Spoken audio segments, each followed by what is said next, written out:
Hello, hello, hello, gamers, goners, agents, agency people. You know what? I never can do this right. What is yours? Agencies? The agency. Yeah, no, it's the agency. Hey, I even have a What do custom you? logo. I know, but what do you call people? What do you call Agents. your people? It is The agents. I agents? I have racked my brain for something better, and unless somebody comes up with something, they are just other. They are just agents. Okay, so my brain was sitting there thinking, wait a minute. He's agent. Are they agents? Yeah. Well, hey everyone, we're back with some more Power Wash Simulator, which has been so much longer than I thought it was going to be. No goddamn joke. I honestly was like, dude, I think we might finish this in like a single night. Go on Yeah, to I night thought that three of too. with overtime on the previous two nights. Just like shit. I know. I was genuinely, genuinely surprised at that. All right, I turned the co-op on, so you should be able to join me now. I was legitimately surprised at how long it is. This game is. Yeah, because I was debating on like trying some doing some other stuff. Like Kigu was still indisposed, but it's like, oh, Yeah, this is gonna be a bitch.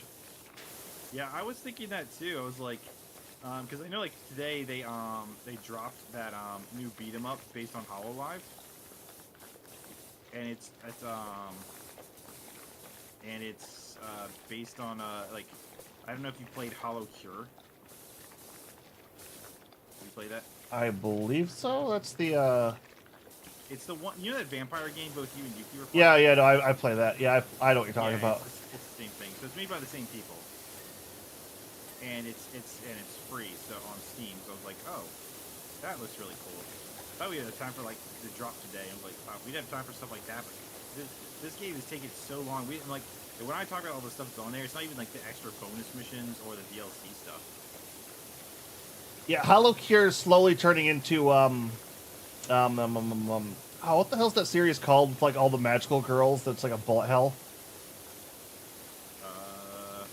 I didn't know there was one. You do. You just it's got that really famous name. Kigu hates the shit out of it because he can't play it. Oh, wait. Um, Bullet Hell, Yeah. right? Yeah, Bullet Hell. Hollow Cure was a Bullet Hell from the start. Well, no, those whatever those survival games are called aren't bullet hells. Oh, what is that series? Hell no, that's gonna bug me for a while. Shoot 'em up. No, it's a series name. It's like got a. It's known for its like famous music and like having a. Just, oh, I will think of it. Then you'll go like, oh yeah, that one. A little bit later, I I mean, it can't guess. it can't be a rhythm game. Who loves that crap? Well, the thing is, it's the whole premise behind the game itself was the guy who made it was a music artist or music designer or musician or however you want to call a digital artist. Okay. And he had a bunch of music he wanted to put in to put out, but he didn't think people would like it as it was. So he made a video game and put it all in it. And the video game sold so fucking well, he's built an entire franchise out of it. Uh, what console is it on? Yes, like everything since like the I think the US got it first on like the Xbox 360, but like it's from the 90s and it's still going. 90s and still going, but huh? And it's with a bunch of anime girls. Yes. Do you know any of the anime girl character names? No, but like the most famous one is the like Japanese priestess style look. We're not talking about like Hase Miku, are we? No, predates her. I feel like I should know this, but I'm. Oh, you do. You definitely do. And it's like I'm half tempted to pull it up right now, like to search and like, what the fuck is this called? It's not like my brain wants to auto to like pretty here, but it's not that.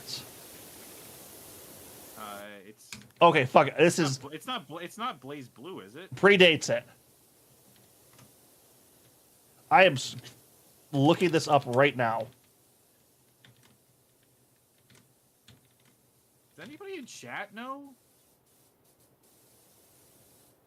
I am literally drawing a blank on what you could possibly be. Toho Project.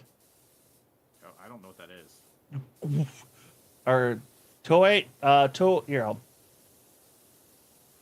you know it. It's like if you don't, I am legitimately shocked. Like there's the spelling. I'll post it in chat even. Can't post it in that chat, right? Fuck, I'll just post it in your goddamn chat. I mean, I see the thing you posted it to me, but I still don't recognize the name.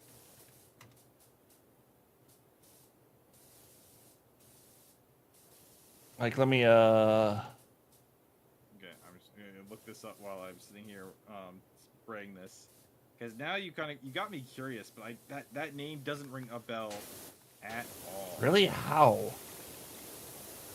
I mean, oh, is this going to be one of those things where, like, you know the series, but you just never know what it's called, so now you're just going to be like, oh, shit. I'm just looking at the imagery, and no, I don't recognize this at all. Don't recognize any of those girls? No. None. Oh my god, how could you not? I am What kind of games are these? everything from, at this, like, they started off as bullet hells. Okay, so I haven't actually played that many bullet hells. Hey, these games have multiplayer. I mean, look, I'll join you for them if you want to. I'm just saying, I like bullet hells. Kigyu doesn't like bullet hells. I love bullet hells. But it's very, very rare for me to actually play them. No, let's get back to say, Kigu, we're playing Toho Project. How many players is it? I think depending on the game, up to like 3 or 4. Maybe. I mean, look, he'll play if we torture him into it. Also, it depends on what type of bullet hell it is. Because, like, he likes, what's it called? What's that? Oh, no. No. He likes Gunstar Heroes, so he likes shoot-em-ups. That's a Contra-style game. I love Contra-style games. Yes, I know. I've actually bought you one. Is that what you sent me earlier? Yeah. Okay, I was not expecting that to be a Contra-style game. Up to 4 players. Nice. Fuck. Alright. See, like, it didn't occur to me, like, I know that, Gunstar Heroes is one of Kigu's favorite games of all time. For whatever reason, my brain just kept thinking bullet hell and that he would hate Contra, so I never suggested Contra to him. And then one day he's like, dude, I like Contra. And it's like, oh. How the fuck do we get in there? It's probably like a ladder you get on top of and get above it.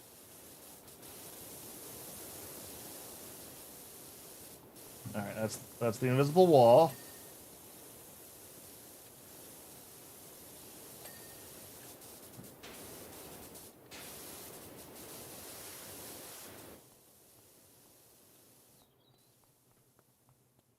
It's also the invisible wall. Maybe we just have to shoot it from a distance. Like, I can't reach some of it from the distance. Like, you can't get the windows. Oh, no. No. Oh, you can. You're right. Fuck. If you have to switch it to, like, the fucking power nozzle, but yeah.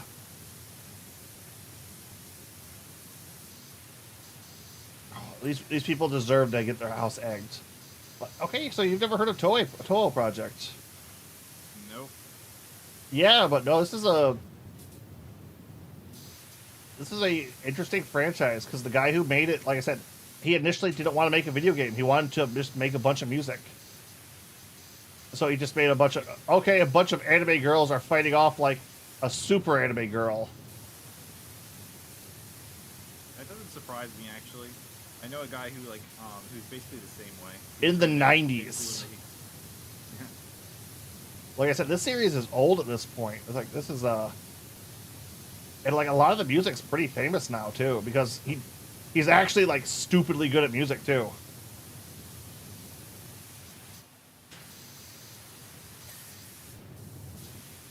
And it's kind of been like one of the biggest bastions of like the bullet hell genre. It's interesting. Yeah, and the fact that I think this is like my first time hearing about it. Yeah, I like color.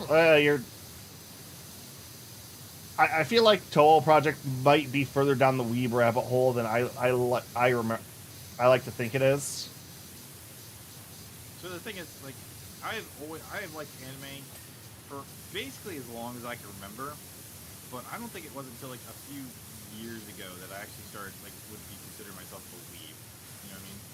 Yeah, it's like you liked what it was and like that. It's like I once I real like for me, I didn't know what anime fucking was until I got to like high school, and it's like, oh, so these type of cartoons I like are a genre or an animation style. Oh, I love the shit out of this. Yeah. So it's kind of so basically like remember what's it called? I basically like loved Sailor Moon like when it came on in the mornings, and I was like just all over that art style. It's just like I love this so much, and Yes, the art style. no, it really was the art style. That's what attracted me to Dragon Ball Z. That's what attracted me over to The fuck? Pokemon and stuff. You know, Oh, that's like also why I like jumped into Digimon so fast. Like that kind of stuff, it just pulled me into it so hard. So I was like, huh. And so whenever I saw like that's what got me into Toonami. oh, Naruto, Toonami. all that stuff. Yeah, I love how it used to be. I get to say it's like I miss Toonami. Now I don't have to say that. It's back again and better somehow. It's been back for a while. Yeah, I know. It's just kind of surprised me that it's stuck around for like this. Like I I did. mean, it kind of surprises me that it exists on television at all. Okay, yeah, like we can't actually hit the garage. Like I'm at the optimal angle to hit this, and I cannot do it.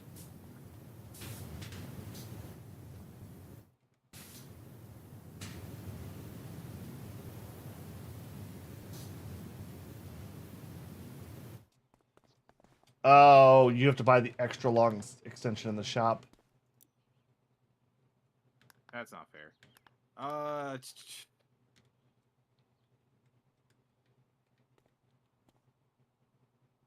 I think I have the extra long extension. We have the long extension. You need the extra long extension. All right, well, where is it at? And extensions.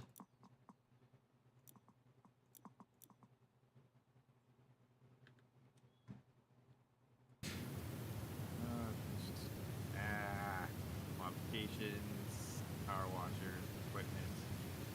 Uh, do I have, which one do I use? Which one I have here?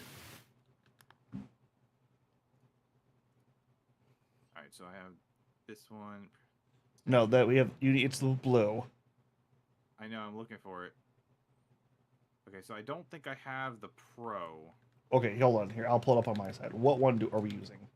We are using the Perfect. Prime Vista 3000. Alright, so I think One down. One down. what? It's This right here? second row on the right Oh, side. this one. Alright.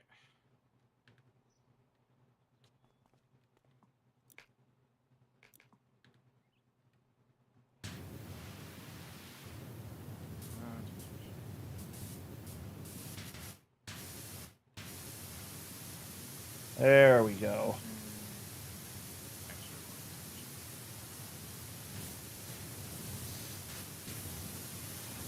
Can we only use the oh no, we can use the different nozzles other than the straight ones, so you don't have to sit there and pinpoint it. Oh, okay, that's a lot better. Because the straight one, like the straighter it is, the more range you have too. I know.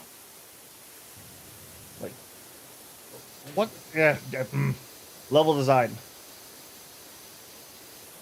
The better question is, who would pay us to do this and then not let us through the gate? Yeah, there's a reason this house got egged, I guess. Well, they better be paying us a lot. They're clearly rich. Yeah, you know they're not going to, though. They're rich. They don't pay for stuff. Like, you'll pay us for the honor of cleaning our house. Yeah, it's... Oh, did you happen to see that big thing Bobby Kotick put out? What ruined activism was capitalism. Wait, what said that? Bobby Kotick. What ruined activism is capitalism? What ruined Activision was capitalism. Oh. I mean, Activision was pretty evil, like, from, like, always been pretty terrible, so... Yeah, but they come from Bobby Kotick, though. It's like... He was the CEO. The one that everybody bitches was, like, an overly paid person who just... Nope, run it to the ground. Make me money.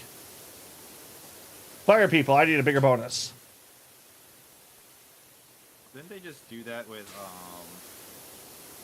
another big company just recently? I'm trying to think of which company it was. Oh, GameStop. Yeah, they showed profits this year, and like they just had profits, and they're like, oh, fire people. We didn't have enough profits. GameStop I could give a little bit more credit for, because if they're closing down stores that aren't making profit, that's understandable. You're closing down retail fronts that aren't making money. Activision is closing down a production team when you're making money. Yeah, that sounds about right. Like, I'm not saying it's a great thing, but like in retail where you have to go to your market, I can understand a little bit more. It's like there is still a line, but yeah. Well, GameStop's problem is that they don't like. It's one of those things where they don't give us probably like, okay, so one time, so I got Bravely Default, right? I got it. My mom sent it to me as a Christmas present when I lived out of a different state. So I got it, and she had bought it new, but it basically came with like a sticker on the main cover. It came with like it didn't have the Nintendo power code, and at the time this is when you get actually good stuff from Nintendo's website. So I went to GameStop and I was like, hey, look, my mom bought this, but it's clearly not new.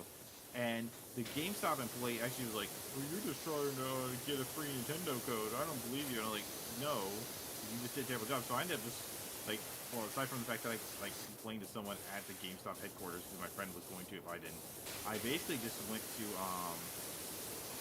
I took it to the local GameStop there. I traded it in for a new one. They're like, you know, you're gonna lose money on this. And I said, I know, but it's principal. So I basically ended up paying like an extra $8 for a gift that I got because of how crappy GameStop was. And it's like, and they just don't sell you new stuff. Their stuff clearly is used, you know? yeah. So being a collector, it's like, well, why would I want to give this place money? And it's not like I don't like I like the idea of GameStop. I like the game stores, but and even with the, I saw people complaining on Twitter saying we don't really like that they have that it's like more of a game merchandise store. I do like that because it's like, when I was a kid, I wanted there to be more gaming merchandise. So it's kind of neat that there's a game merch store.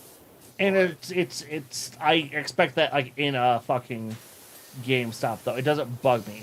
Not like if I go like back into like, I don't know if you've ever been doing FYEs. It's like, oh, records, CDs. It's like, yeah, people don't buy those anymore. The fact that that's only a merch store now, I find very acceptable because they can't sell the product they wanted to anymore.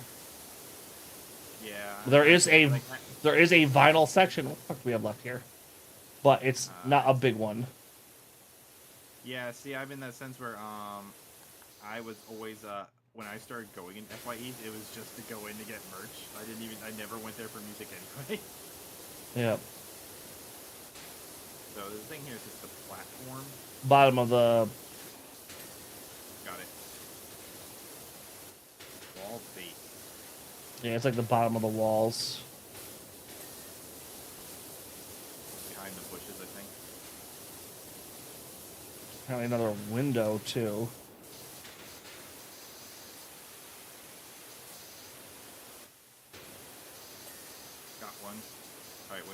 wall-based defense cap. Did we not clean one of the caps off enough? Got it. All right, wall So, base. it's one over here. I'm not really sure what I'm hitting that's causing it.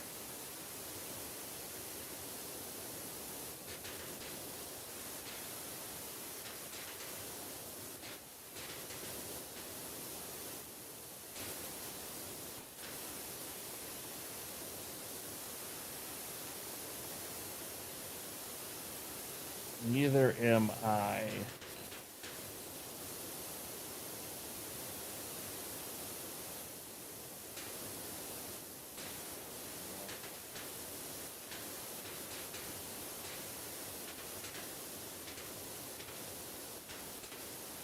Got it.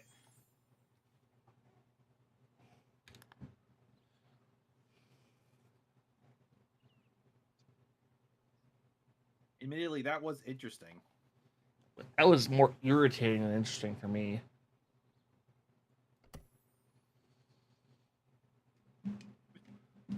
Clean the carousel. That's actually really neat. Ooh, what do you got? Carousel, you said? Yeah, it's like a carousel at an amusement park. All right, let's With moving stuff. That's cool.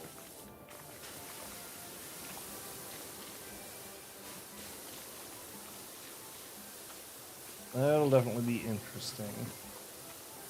Oh, I forgot you could do the thing to make the it show like what's still dirty.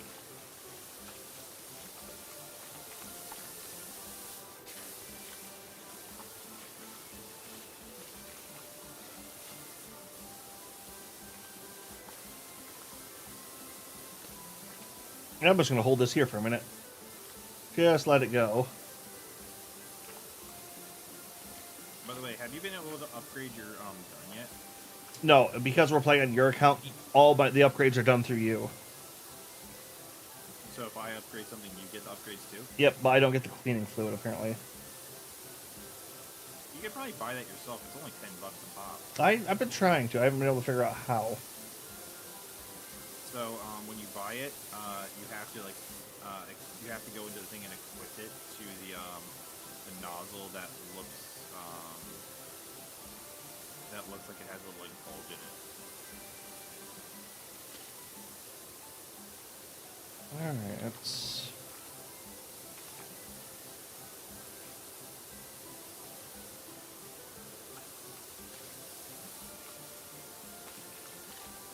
I'll definitely be trying that here now. Oh yeah, there's the whole top too.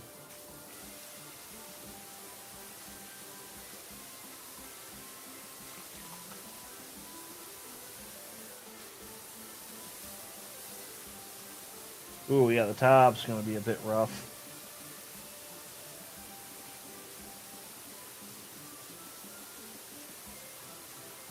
But no, I'll definitely do that.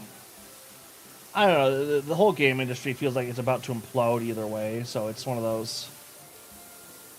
I don't believe that for a second, actually. Okay, let me rephrase it. I believe the AAA industry is about to implode. It's either that or they're going to have to be some major course corrections here. I do believe that's. So here's one I just an article I actually just saw earlier saying Square wants to start doing bigger, more high quality projects like FF15, Kingdom Hearts, and Final Fantasy VII. Because shock of all shocks, they're doing good with those products because that's what their fans want. Well, the biggest problem they had is it felt like they were hands off on a couple series, and that did not do them well. For like, what was it like? What was the girl with like the magic glove? Everybody like was like, oh my fucking god, this is insufferable. Forspoken? Yeah, that one. Yeah, I mean, I saw that originally. Like, I remember watching the announcement for that in the Prez's stream, and I knew that was going to be a bad game from the beginning. It's like I could just it's like this is how they were advertising it. yeah, it's one of those. Oh, you guys wrote on what you thought a teenage girl is like, didn't ya? The general concept is it felt more like they were just trying to be like woke. one of those things where I think a lot of people go, like they don't seem to get it. If you make a really good character just in general, then people won't call it woke. I mean, people always will. Yeah, that's gonna be in the pop culture but census from now on. There's no getting around that one, unfortunately. Well, so like my general concept on it is that like, so growing up, I always liked when you had like a strong female character. I always thought it was really cool. Oh, who doesn't fucking love Ripley? Yeah, well, I haven't even seen that movie honestly. But I You know never that seen an it's Alien bad. movie? No. Oh shit! Like I don't like horror, and I like those movies. Yeah, I've only played the games. So I mean, the general concept is I always like the strong female character, but nowadays it feels like when I see one, it's like, is this because this is the character you wanted to make, or are you just trying to send a message? You know what I mean? Well, you can. It generally feels like you can tell really quick on what it is. I know I can, and I could tell when I saw Forspoken that they were just trying to appeal to a demographic as opposed to trying to make a good game. Yeah. So that's why I didn't care. Now it's one of those ones where it bombs so much harder than I thought it was that I'm waiting for the day when I could find it for like $1 or so in the store and I might buy it. Yeah. Cause like what's that one game that was made by the Sonic creator that flopped really hard? Oh, shit. I know what you're talking about. The Ballot into Dreams. Balan Wonderland. Yeah, that was it. I got that was on sale at GameStop for $5 brand new, so I bought it because I can. Ugh. Just for the lulz. I haven't played it, but it's one of those ones that I kind of want to just see how bad it is for myself. That game has the same problem. I would say it has an even worse problem like Shenmue 3 does. I haven't played any of the Shenmue, so I had debated on buying Shenmue 3. If you're not into the franchise, don't get into it.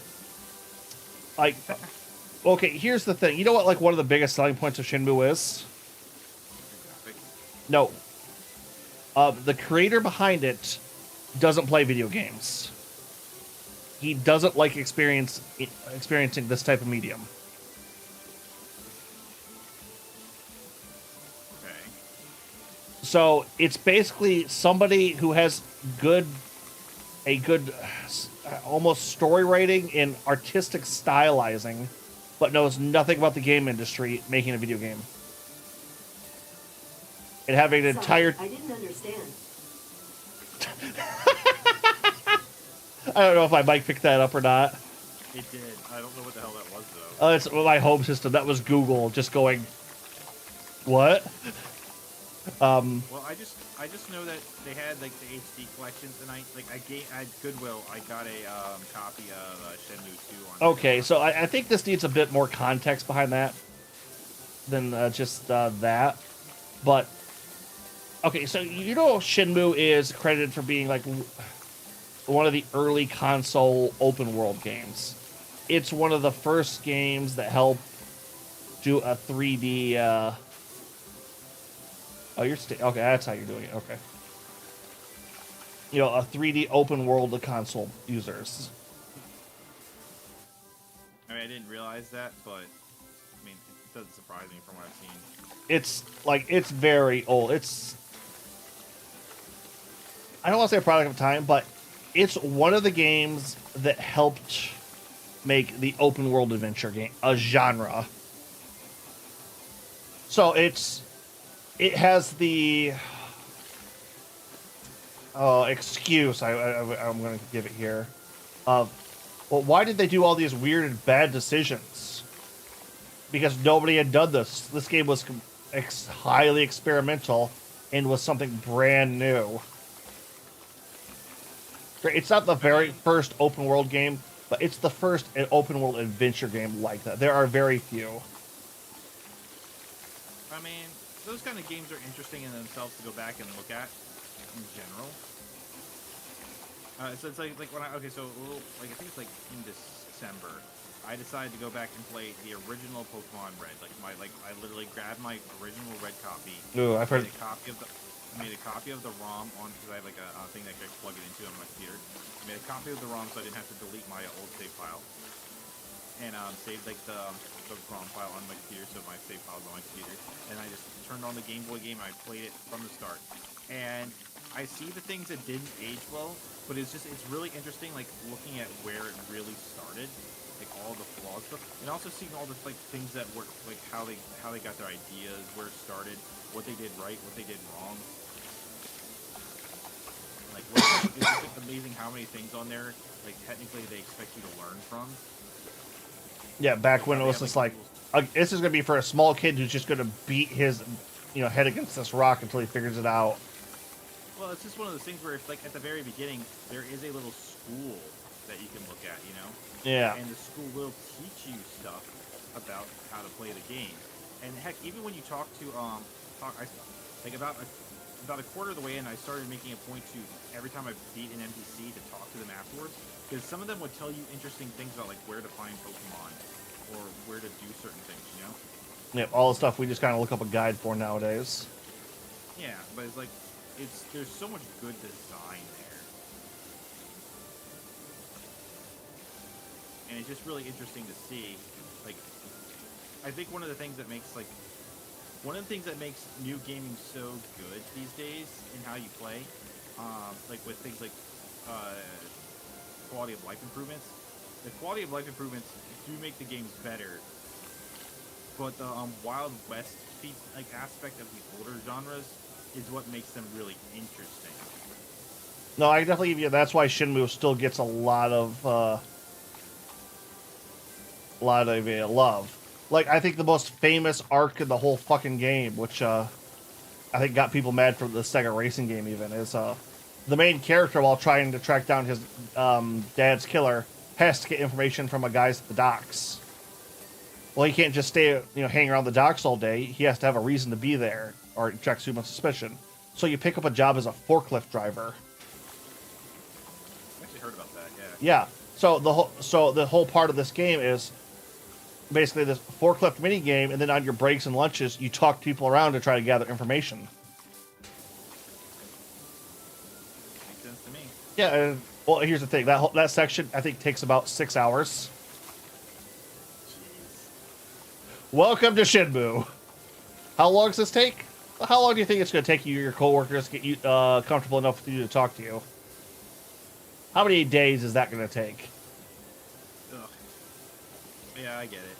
It's one of those concepts where it's just like, it's just an interesting thing though. Like nowadays, like if an indie game does something like that, it's like, guys, you know better, Yeah. So it's kind of a problem. Like I didn't go into this expecting that.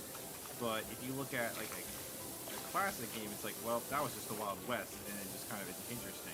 It's either it doesn't make it any less annoying. Yeah, it's either you can ignore that and give them credit because like that was just how you did things back in the day, or there's no set template yet. Yeah. Oh, like here's another thing. Anytime you leave your house, you have to put on your shoes as a separate command.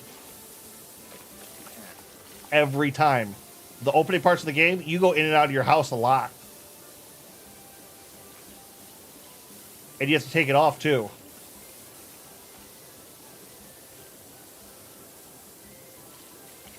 I mean, that's also a different cultural thing. Well, it is, but how many like modern Japanese games have you played where you have to take off your shoes when you go into a building? Like specifically, there's a walk over to the side, click on this rack, watch an animation of you taking off your shoes, and then go in. None. There's none. Yeah, and reverse that for leaving. Because, especially out of frequented places. Oh yeah, no, it's like at the time it's like, oh, that's how you get in here. That's how you get like into this place. Like that's cool. Now it's like, and then that you do it for the 80th time. It's like, come on. Yeah,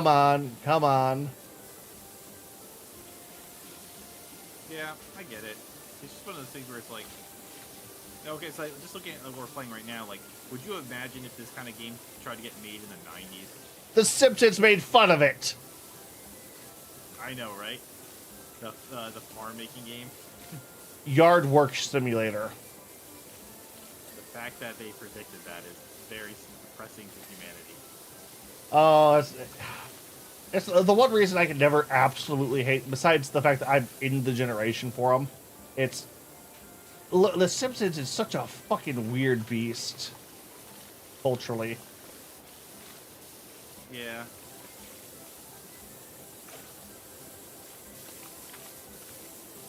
Although apparently, from watching reviewers and stuff, it's getting good again. Because I know there was a while in there. It's like The Simpsons just got shit. I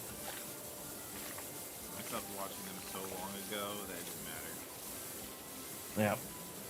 I don't know. It's like right around the time Family Guy hit its strides about when I stopped looking in on them. I mean, they were never a big cultural thing for me. Like, I liked some of the video games. That was about it. I'd watch the show, but I wasn't allowed to watch it as a kid, so I missed it. Like, it's just one of those things that went over my head for the most part. Yeah, weirdly enough, it's like I think it was because my grandpa loved the damn show. It's like I got to watch that all the time because he was also, oh yeah, I love this thing. My mom was like, no. Oh yeah, no, my grandpa hated the goddamn thing, but it was just my grandpa's like, no, we're watching this. I like this, or I'm gonna watch this. You know, it's also a fun thing to look back on it because, what was it, like The Simpsons was supposed to be dark and edgy for its time, for like primetime TV. Yeah. And it's just like, how far we've fallen. yeah, well, Depending on how you want to look at it. well, you know, one I found out a while back that was supposed to be like the dark, edgy series of its time, Garfield. Wow. It didn't feel dark or edgy even when I was a little kid. Well, remember, it's from the 50s. Is it? Damn. It's really old. I was watching Super Eye Patch Wolf do a thing on it. Like, his breakdown of he does fandom breakdowns of like, okay, here's the origin of the series, here's how long it's been going kind of bits, and like how it's evolved, and here's how the fandoms evolved with it and helped it evolve as a medium. Really great video. I think I've only watched like his 2 Bleach videos. Most of his like I would say are really good, although be warned on the Sonic one. Why? He delves into the fandoms. Oh God, I feel bad for him. And how like I said, how the fandoms both affect the franchise and affect itself too. Although weirdly enough, okay, so he's done everything from Sonic, Undertale, The Simpsons, Garfield. Which one do you think has the darkest fandom? Sonic? Garfield. Why? Okay, have you ever looked into Garfield creepypastas? No, I didn't know that was a thing. That's an entire art style, by the way. Now, just like monstrous forms of Garfield tormenting John. Oh, okay, I think I've seen some of that, and I thought it was supposed to be a joke. It is. It's also a sub fandom. Really weird. It's the internet, and it's Garfield. Things got weird. Damn it, internet. I don't know. It's like I always love it because it's especially like the stuff he breaks down into the fandoms. It's like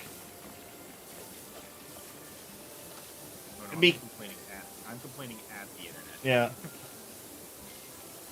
Well, it's one of those things where once you boil a fandom down to its bones, it really reflects the franchise back at itself a lot of the time.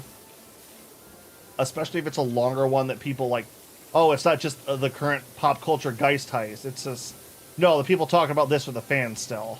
Like, I don't want to say like the real fans, but you know the difference between the people who just want to bitch about it on Twitter and the people who are like, yeah, no, I want to discuss.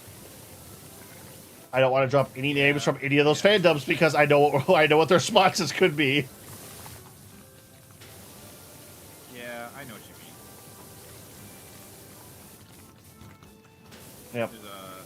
There's let's be real. Sometimes you don't want to get into something just because the fandom is awful. Yeah. And a lot of the time, I'll very much vouch for it's like, all right, watch it independently, and then if you still want to go at it, then check in on the fandom. Because some fandoms people like bitch it and moan about. It's like, I think it was like one of the worst ones. People were like, just, oh, it's the fandom's so horrible. It's like, what, Steven Universe? Is it? I've never actually watched Steven Universe. I like the show. It's like, well, I mean, from what I've seen, like, from what I've heard about it, it's supposed to be really good. But it's one of those groups of people that you just kind of like don't want to be around. well, It's kind of like how the bronies were, you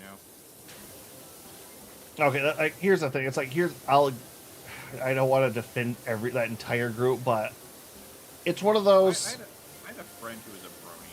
Like, he was cool. Yeah, it's like, here's the thing. It's like there are a good chunk of people in those groups that are just cool and chill. It's like, oh yeah, I just love this, and it's like, I love rocking the aesthetic of this kind of stuff because the characters, I really vibe with this feel or that. It's like, yeah, that's fucking awesome.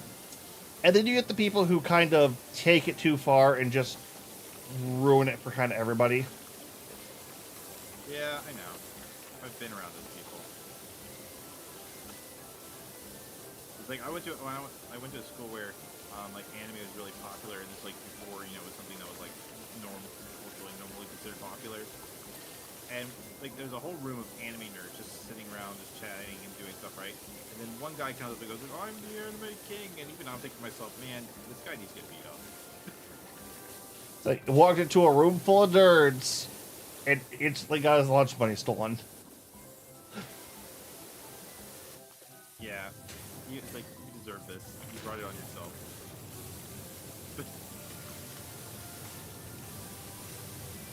Yeah. Okay, I'm liking this a lot better now. Like, this is a.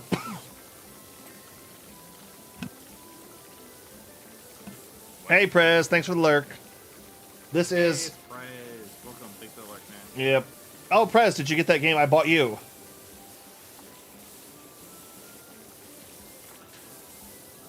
What game did you buy, Prez?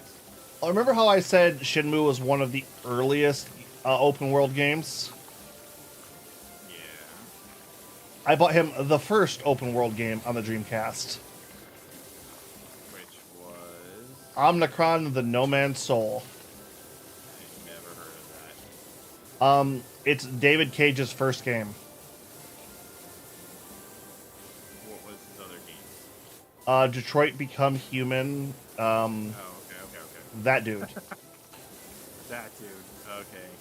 Yeah. See, I thought he started with damn it, I can't think what that other game was called. Okay, let me put it this way. This game released in '99. Okay, so I thought he started with Heavy Rain. Nope, this predates Heavy Rain. It actually has David Bowie attached to it. Interesting. Oh, the game itself is a fucking mind fuck. Like, the opening sequence is a time cop rips your soul out of your body from your screen. You, the player, not like a character, teleports you to another world, gets killed. You possess his body, go home, fuck his wife, and then start the story. Well, I'm glad that our character has the right priorities. Well, remember, David Cage says he only puts 2 kinds of women in his games. I've never listened to a word David Cage has ever said. Yeah, no, I only learned this from, like, because I was watching a review on a semi playthrough of this game.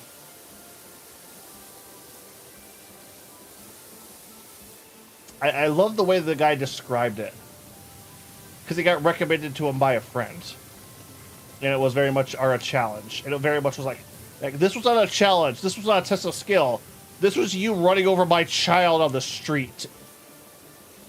This is the level of pain you have given me. Are we talking?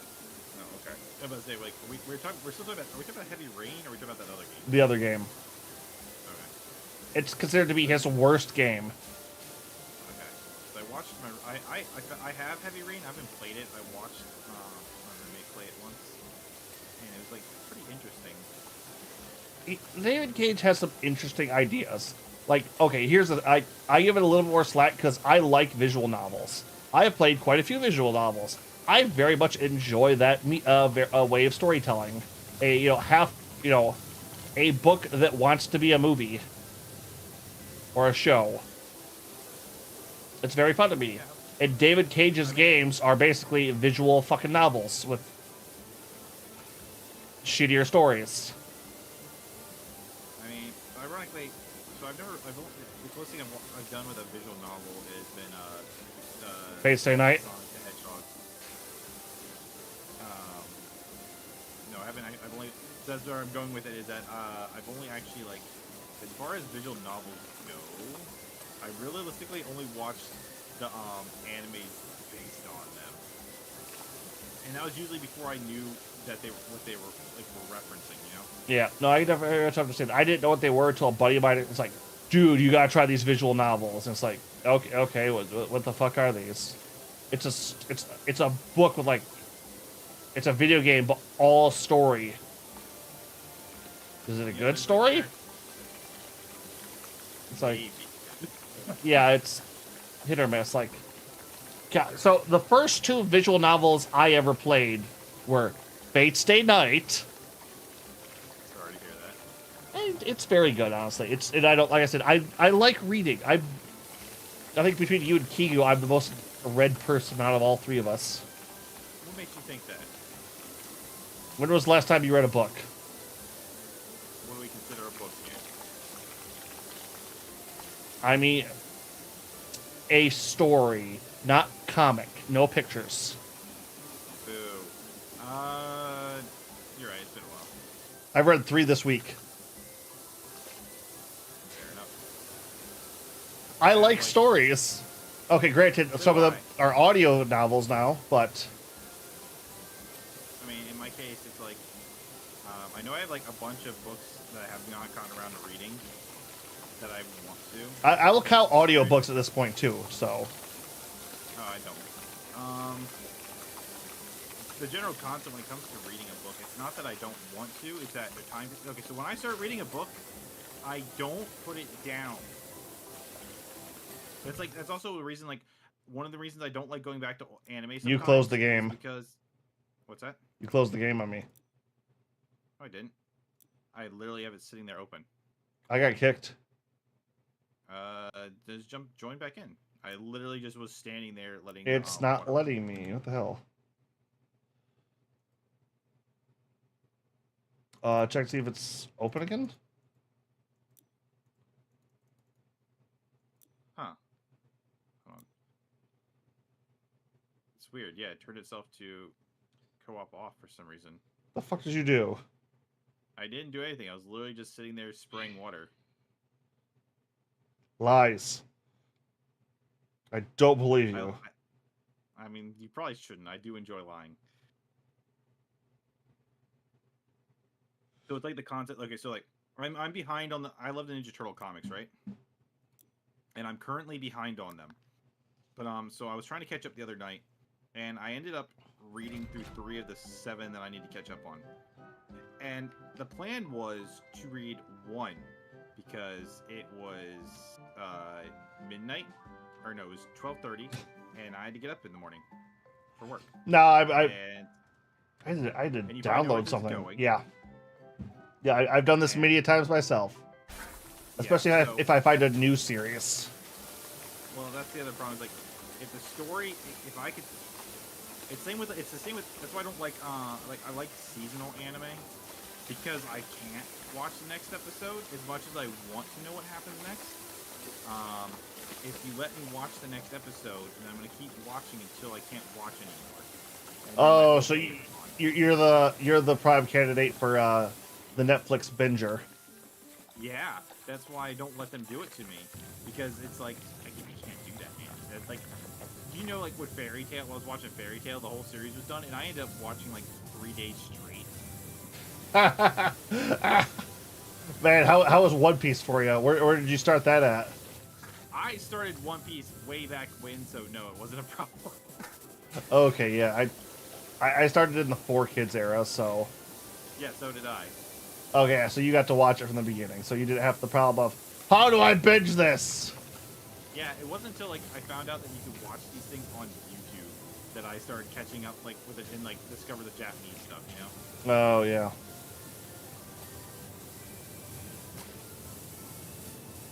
But no, it's I don't know. Maybe you'd like audiobooks for work because you can kind of hide those. So I used to read when I used to do a job where I had to drive around all day. I did listen to audiobooks while I was driving. Um, my mind starts to wander if I don't have anything like to look at. I did really get into the to the like I think it was like the Black Circus or the Night Circus. I don't know that one. It's about like it's like a magicians having a fight with each other essentially, where they're apprentices, basically trying to make like the perfect carnival, and they're using magic. Like actual magic. Yeah, actual magic. All right. It was really interesting. I liked it a lot.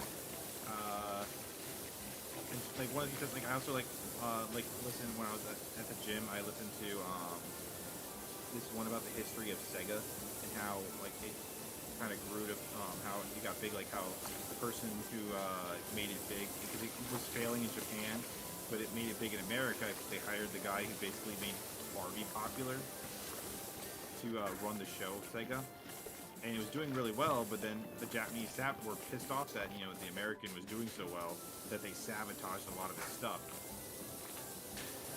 Just like how he was the one who originally like brokered a deal between Sega and PlayStation, and both him and the guy who made the deal from PlayStation side both got canned because we were originally supposed to have the Sega PlayStation instead of the Saturn.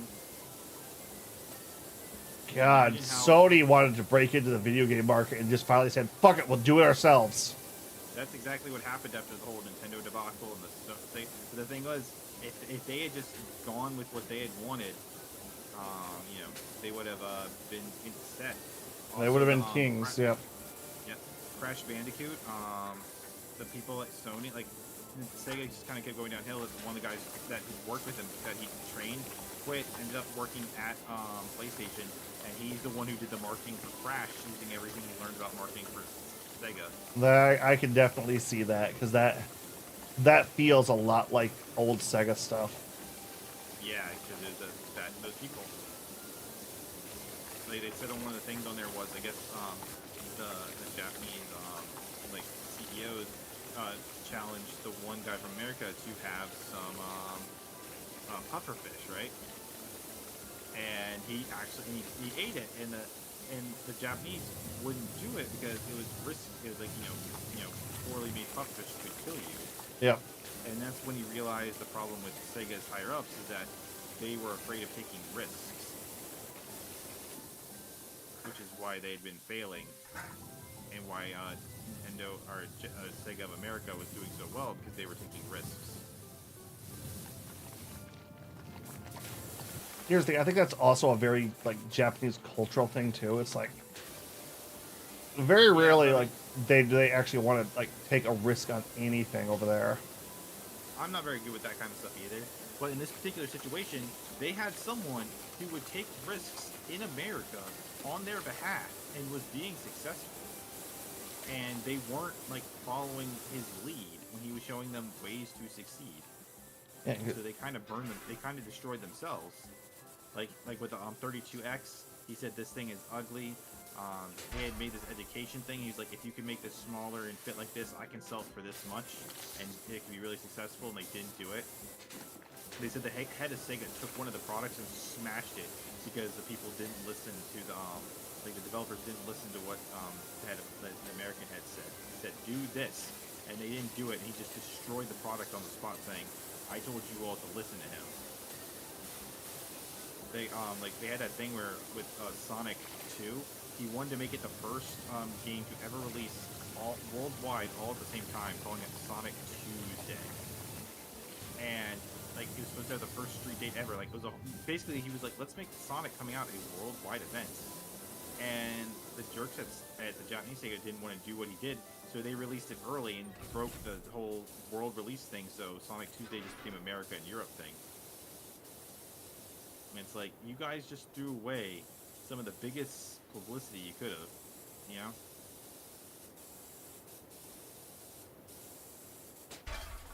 Which, pride doth become before the fall, right? I guess. Pretty much.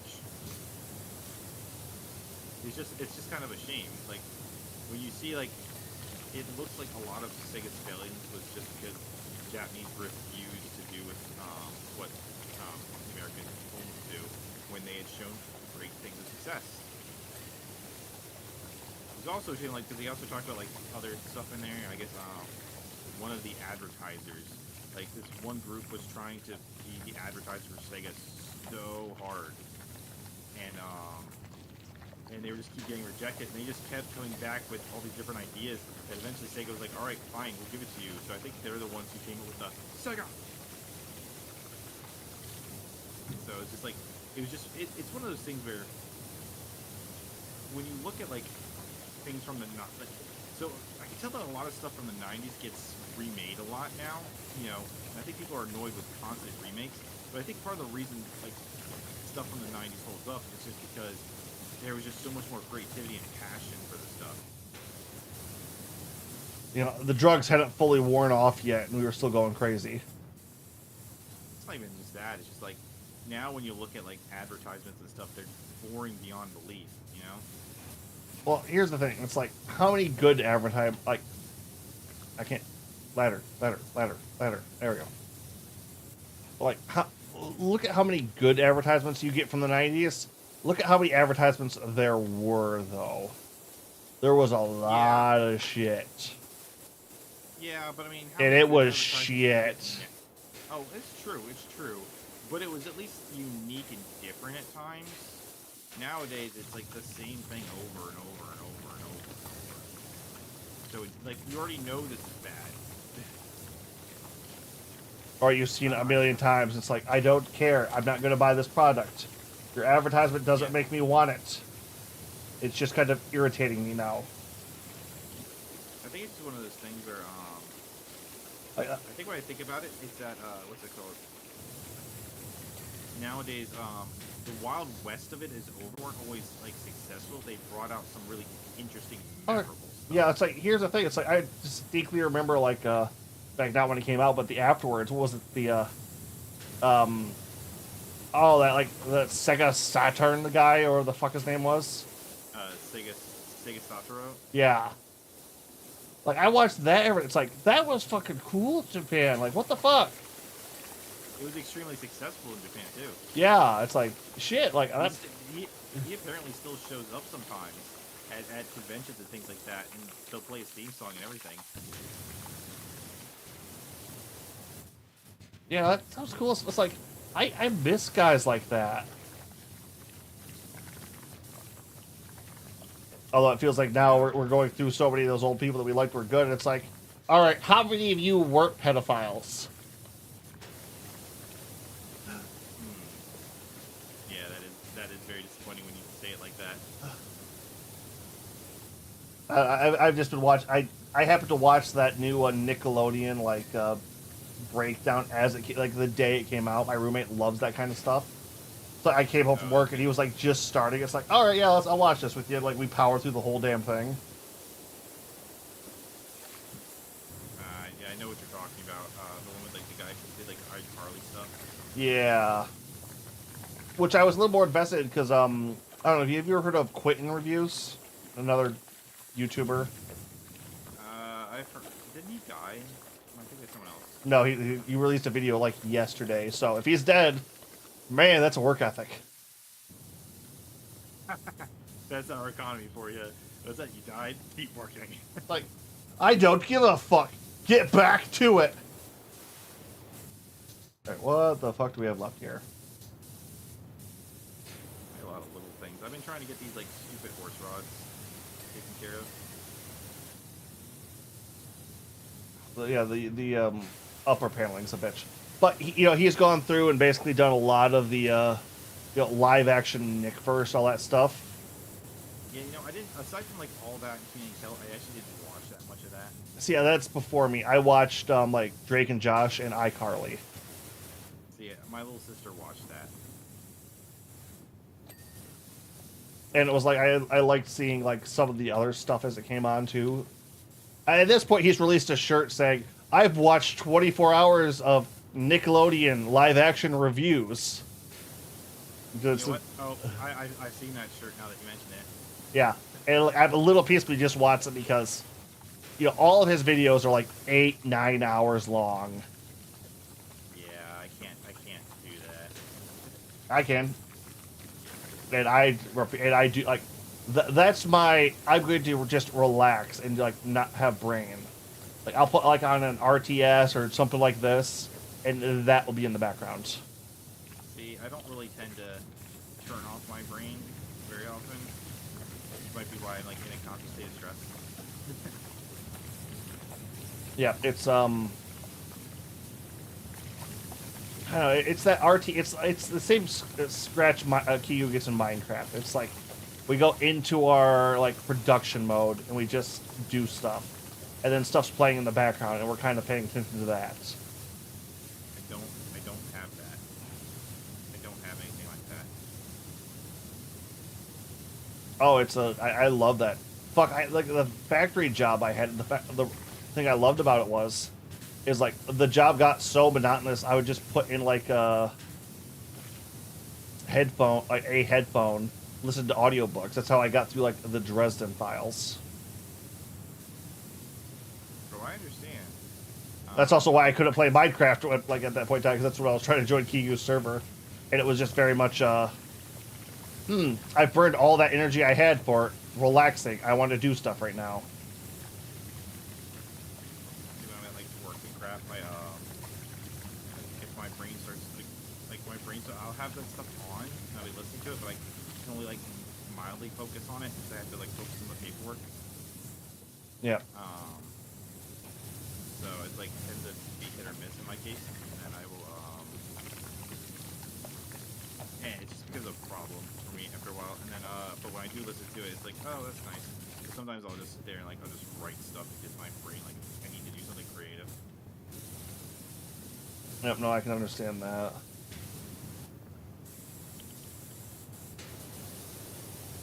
It's funny, I also find that I focus better when I'm not supposed to be doing something. Or when I have a severe time limit. It's like, okay, you only have an hour to do this. Alright, I can focus because I only have a time limit. But if it's a self-imposed time limit, it doesn't work.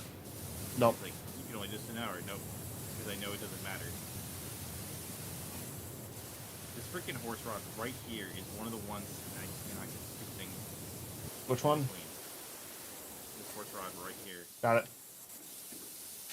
No.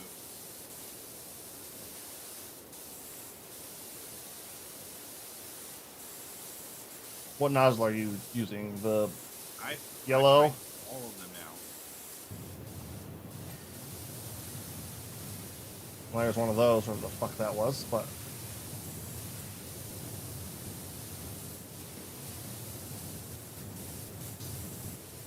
What the heck is this spot that is nothing?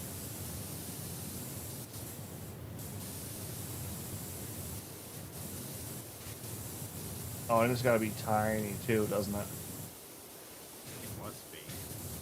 So I've gone up and down this thing so many times.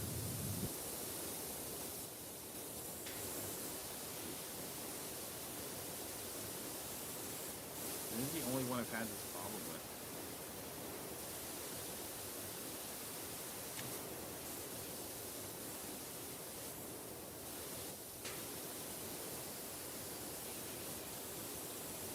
I can't even get like the little thing that shows like where the gunk is up here, you know? Yeah, if I can understand that.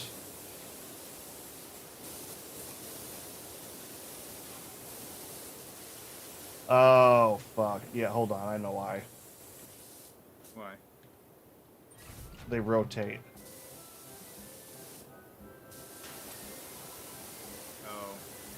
so it was underneath of it, wasn't it? Probably. I don't know if I got the one you were having a problem with, but...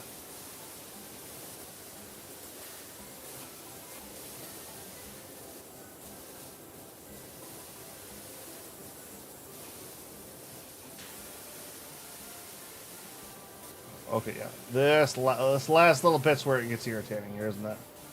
Alright, so what are we missing here? 3 cresting, 1 pull base, cresting frames, cresting trim, horse... Nope, that horse rod's still not clean yet.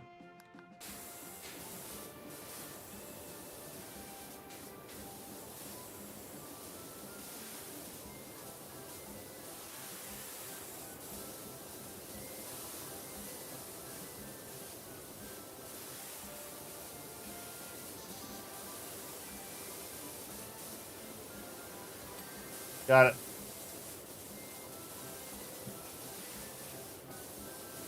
Nice. So like press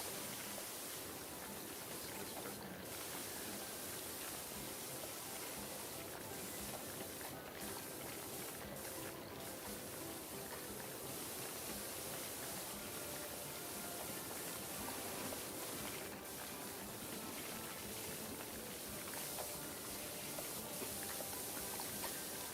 Alright, got that one.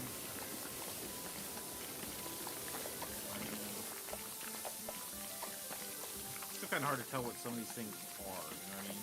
Pull base.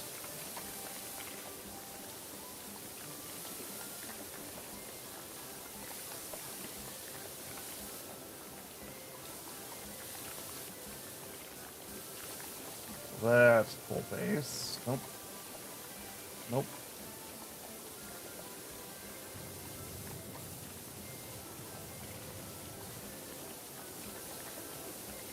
Yeah, you just kind of have to hover over stuff and try to get it.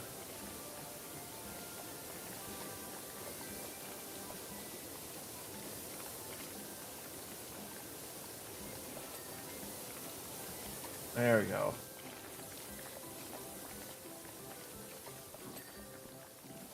Alright, just got another cresting frame.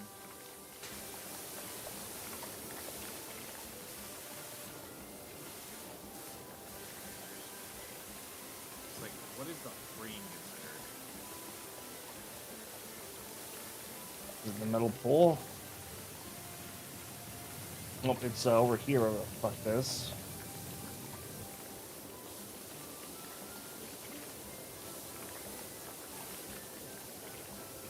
But here's the thing, though, is what you were saying before, like how much stuff doesn't feel like the Wild West. YouTube is starting to get to the point where it's not just like amateurs with absolutely no skill. We're starting to see some really good animation come out of it. Yeah, but I mean, like, when it comes to all the things, it feels like, I think that's the problem with YouTube is that it's kind of like, it's also gotten to the point where it doesn't feel like the Wild West anymore, and that's good in some ways, but bad in others, you know? Yeah, I can understand. At the same point, it's like, I think if anybody goes back and looks at like the early 2000s internet, yeah, there were some interesting things and times back there, but yeah, there's a reason that everyone just kind of goes, yeah, from that point in the internet's history. Oh, no, I get it, but it's just one of those things where it's like, how do I put it? It's kind of like one of the things I really like about indie games now. It's like, it's not all just the same thing over and over and over, you know? Oh, there is a lot of that. There is, but I don't know. I know what you say. It's the creative side now. Yeah, there's some of the things where it's like, I want quality of life things, but I still want some, like, you know, some craziness. Yep. And some charm. Like, Yep. this idea that you're not just doing it exclusively for the money. Oh, it's right over here. Yeah, I know. I'm trying to figure out where the spot is.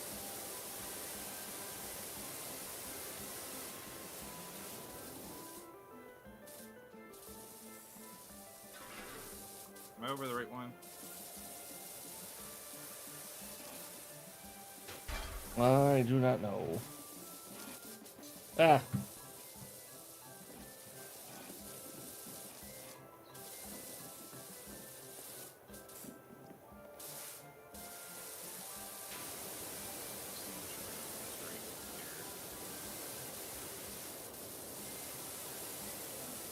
It's funny that the little thing that like shows you if it's still dirty or not. You can't even see it. Like if you can't see it anymore, it shouldn't count.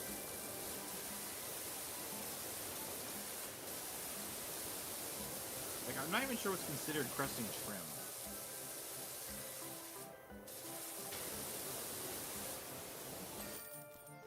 Well, that got it.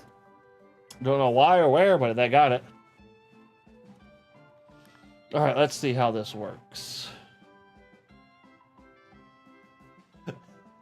You can just see it kind of getting cleaner when I was just just standing in one position. Ugh. Can we get the strongest washer yet? I think that one's pretty hefty. It's 5,000. Yeah, I'm not even spinning mine. I don't have that much. All right, so we want it. This looks like the drill from Ninja Turtles. What? So we have to do it. All right, From load the it. old Ninja Turtles. That's what it looks like. I- The drill I- the shredder would come out of the ground from. The Techno Drone? Why do I know that? Oh no, this is like one of those like hell diver drop pods kind of bullshit. I mean, this is what the thing from Ninja Turtles looks like too. So Yeah, there's a term for the fuck. What the fuck is this doing in here though? Like, what?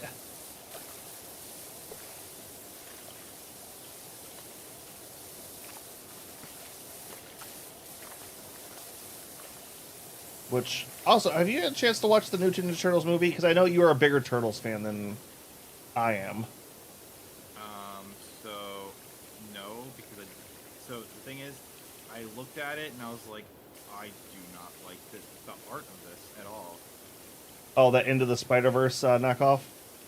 Yeah. So I liked Into the Spider-Verse, but this was just like, I just can't. I wanted to so bad, but I don't know, man. The design is just, I just didn't like it. It honestly, to me, it looks better than the Michael Bay Ninja Turtles. Yeah, I watched those. They were. You watched that, but you wouldn't watch the one that everyone calls good. That they're not going to base their next franchise off of. I mean, I didn't know. I also didn't watch Rise, even though it looked like it was really good. Oh my god, it was. So I actually, it was a little while ago. I started watching the Nickelodeon one, right? It was on Amazon. Oh yeah, I think Rise is on Amazon now too. Well, so the thing is, I was like, this wasn't doing so well for me, and I was like, or I was really liking it. I was like, I was doing it while I was doing other stuff, and it's one of those things where it was like really good. So I wish I was paying more attention.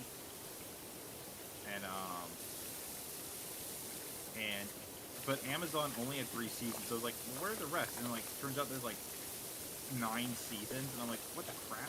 Oh yeah. So I haven't actually gotten around to watching this.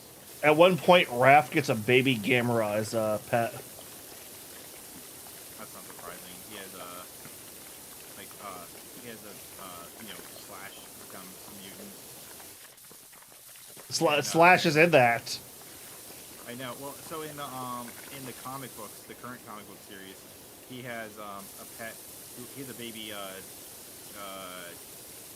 Triceratops named Pepperoni. Yeah. And based on the time travelers, he is essentially said that it hasn't mutated yet. As far as the turtles go, I've mostly just watched what's it called? I've been watching a lot of the stuff. I've been more reading the comics, like the IDW comics. Oh yeah, no, I've heard that's been a. I wanted to get into it, but like every time I look at it, it's like, oh my god, where do I fucking start on this? At issue 1. Yeah, that's what I thought. They're like at issue like what 90, like 190 or something. They're at issue like 125. Yeah. there's also a bunch of spin-off things that aren't really necessary. Yeah, I'll do that every so often, but it's like once a year. I'll just jump into a franchise like that. Like the last time I did it was I ran through the IDW Transformers comic series, and that was over 200, and that burned me out for a minute.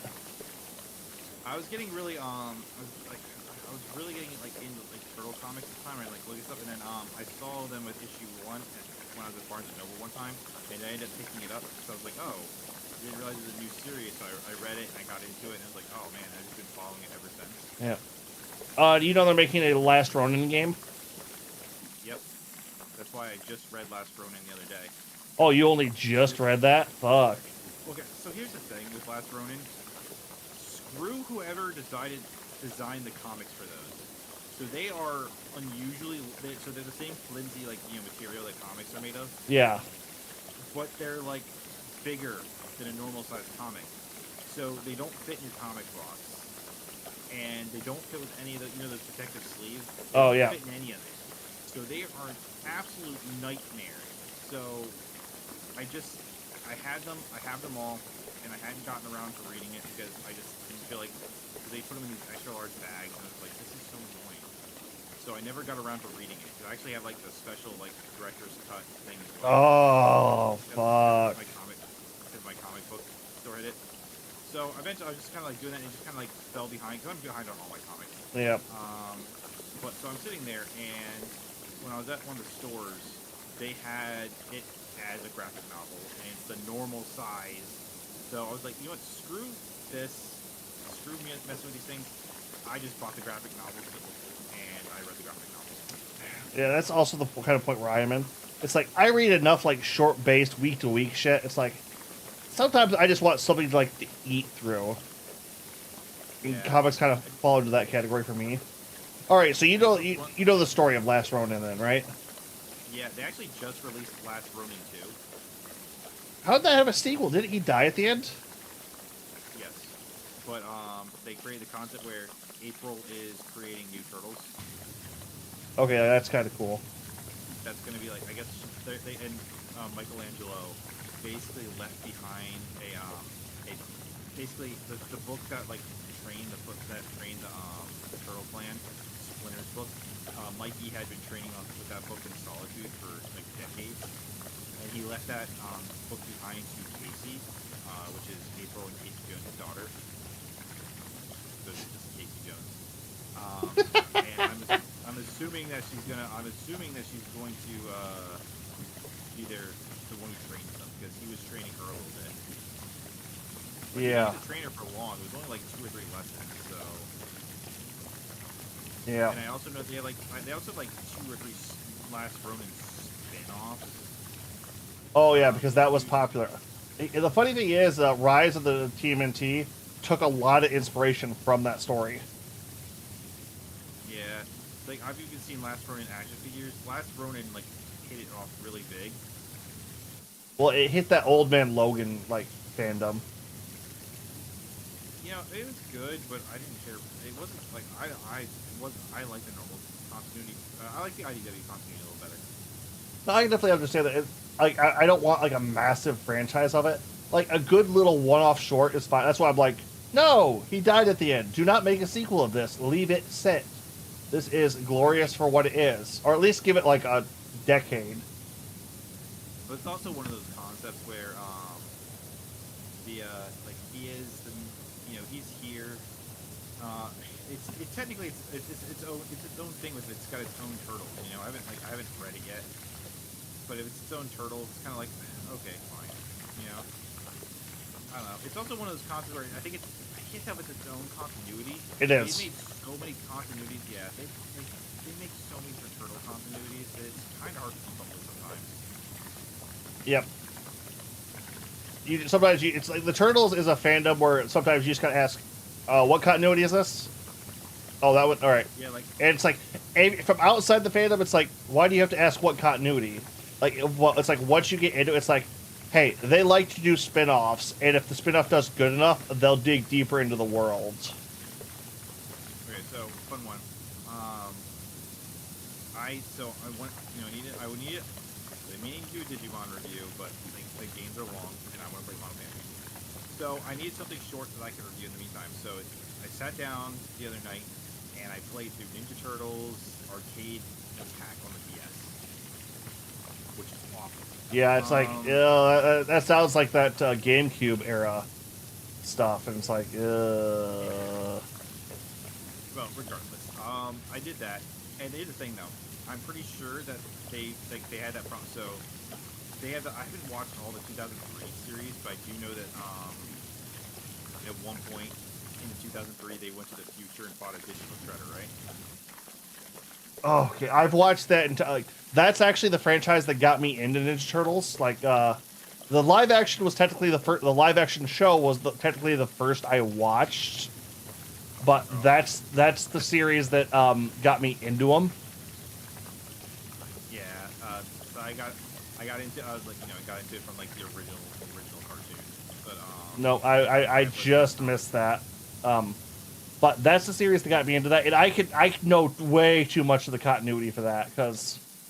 Okay, well, so you know how they have Yeah, I know all of that continuity. You don't have to explain any of that. Yeah, Shredder from. Well, so I've never actually watched it that far. I didn't watch it that far, so I didn't know about the part where they go into the future, right? Fast forward, the main writer like died or something. They didn't know what to do with the continuity, so they said, "Fuck it." Casey and April's great descendant needs help and pulls the turtles from the past to 1,000 years in the future.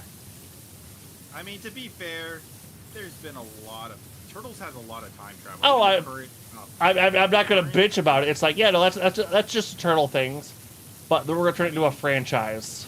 The IDW Turtles right now literally have them traveling through time as a giant megalodon is destroying it. So Yeah. Donatello down through time.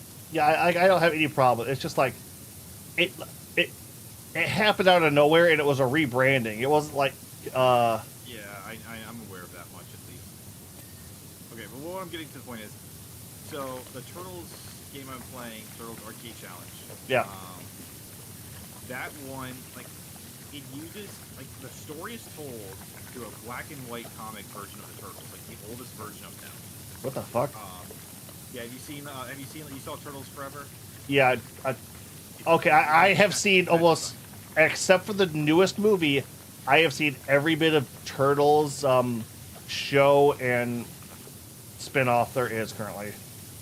Okay, well then you know more about it than I do, because I have not. I have not watched a lot of this. And you call yourself a Turtles fan. game. When I get into a franchise, I get into a franchise. I'm a lore hound, and you put a bunch of lore in front of me, I'm just like, ooh. Oh, well then you'll probably really like the IDW series, because... I do. I really do. It's just like, I need to wait until I'm ready to dig into it, and then kind of... Because I know it's going to consume me for like a month or two. It will, because the IDW series basically does, it takes the lore from every series and like kind of repurposes it and like does it better. Yeah. I would say... They just brought Venus in from the live action show. Yep. I don't think it did, what was the previous one? The one with John Cena's the main villain. John Cena. Rise? Rise, yeah, Rise. I don't think they do Rise, because Rise also wanted to be its own thing, so it threw out almost all of the previous Turtles continuity and said, no, we're our own story, but we're going to be fun. We're going to still be Turtles, but we're just redoing it from the ground up. Yeah, I mean, the IDW run essentially takes like takes all the classic series and like kind of retells their stories in a new, really good way. Like the way they bring the Technodrome in, the way that like all that stuff is just really, really good. They restart how like they give the Turtles kind of a very unique, interesting origin that also like plays really well with their classic. Oh yeah, that's very much what this one did too. It's in this one it was the Turtles were separated at birth, or like Raphael was, which is why he's so jaded. and all the turtles were wearing red bandanas at first while they searched to find him, which is why they had the original red bandanas in this version. And then once they find him, they get their own colors. They fight a bunch of gods too. Pretty cool. Yeah. No, Rise is really a little. Do you ever think you're gonna go back and watch Rise? Yeah, I'm probably gonna go back and watch all of them. Rise. But you can spoil it. Oh, I don't know if I want to because there's so many amazing fucking twists. But okay, let me go over the turtles' origins. Somewhat. I don't even know how I because like their origins kind of the mystery of season 1. Like even Splinter like does not tell them like, hey, this crazy he calls himself a warrior alchemist, Lord Draxon, is like constantly trying to recruit us and all this stuff. And Splinter very much like, I'm not talking about that. Yeah, I know that one of the things that had turned me off from Rise originally was like I really don't like Splinter's design in that. Oh, he's awful. Splinter is the worst character at the start of season 1. By the time you get to the end of season 2, end of the series, he is one of the best characters. Okay. Because it's like,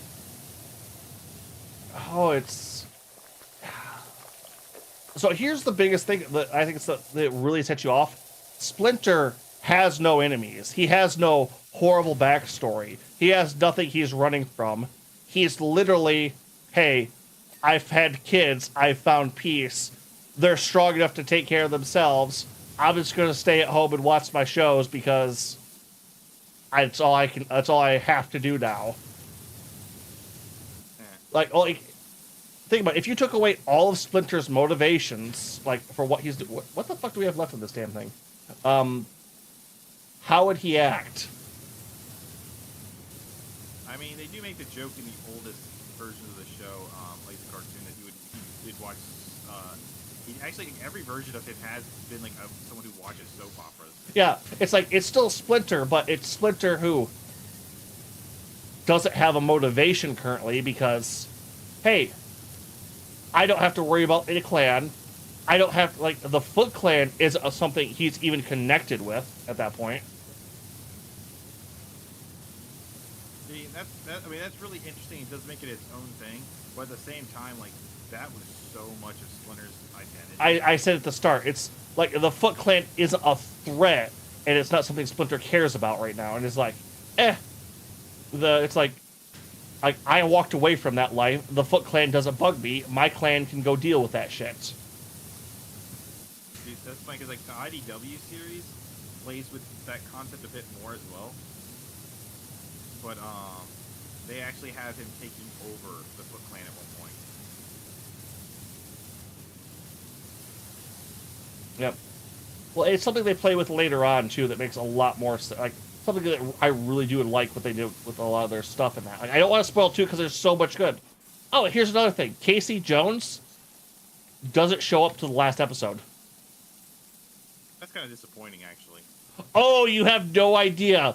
Because when the hockey stick comes out, my jaw hit the fucking floor. It's like, holy shit, Casey! I'm actually disappointed with the IDW series right now because they have not been using Casey at all. It's kind of disappointing. It's one of the like only because it's fuck. Was it at the end of the first season? Or, yeah, okay, that's right at the end. What were they fighting right at the end? Fuck, was it a movie or was it the? I'm trying to remember. Because that series has two endings. It has its own movie ending and like the show ending. I've seen the animated fight of the movie ending. How everybody was talking about how amazing it was. Oh my, that's the other thing too. It's like once you get used to the animation, it's some of the best fucking Sakuga Western studios have ever fucking done. I like a TV budget. Mother's Basement put it on his top 10 list for best animation of the year, I think. Oh, it deserves it. It fucking deserves it. I forget. In the movie, was it Krang or Shredder? I think it was Shredder. Okay, that's the show then. I'm pretty sure if the movie ending's Krang. But like, yeah, Shredder, like, fucking God. All right, what the fuck do we have left in this? Things. Treads rear fuselage. Like the Shredder in the current Shredder in the IDW one is actually a good guy now. Who taught the turtles how to use magic.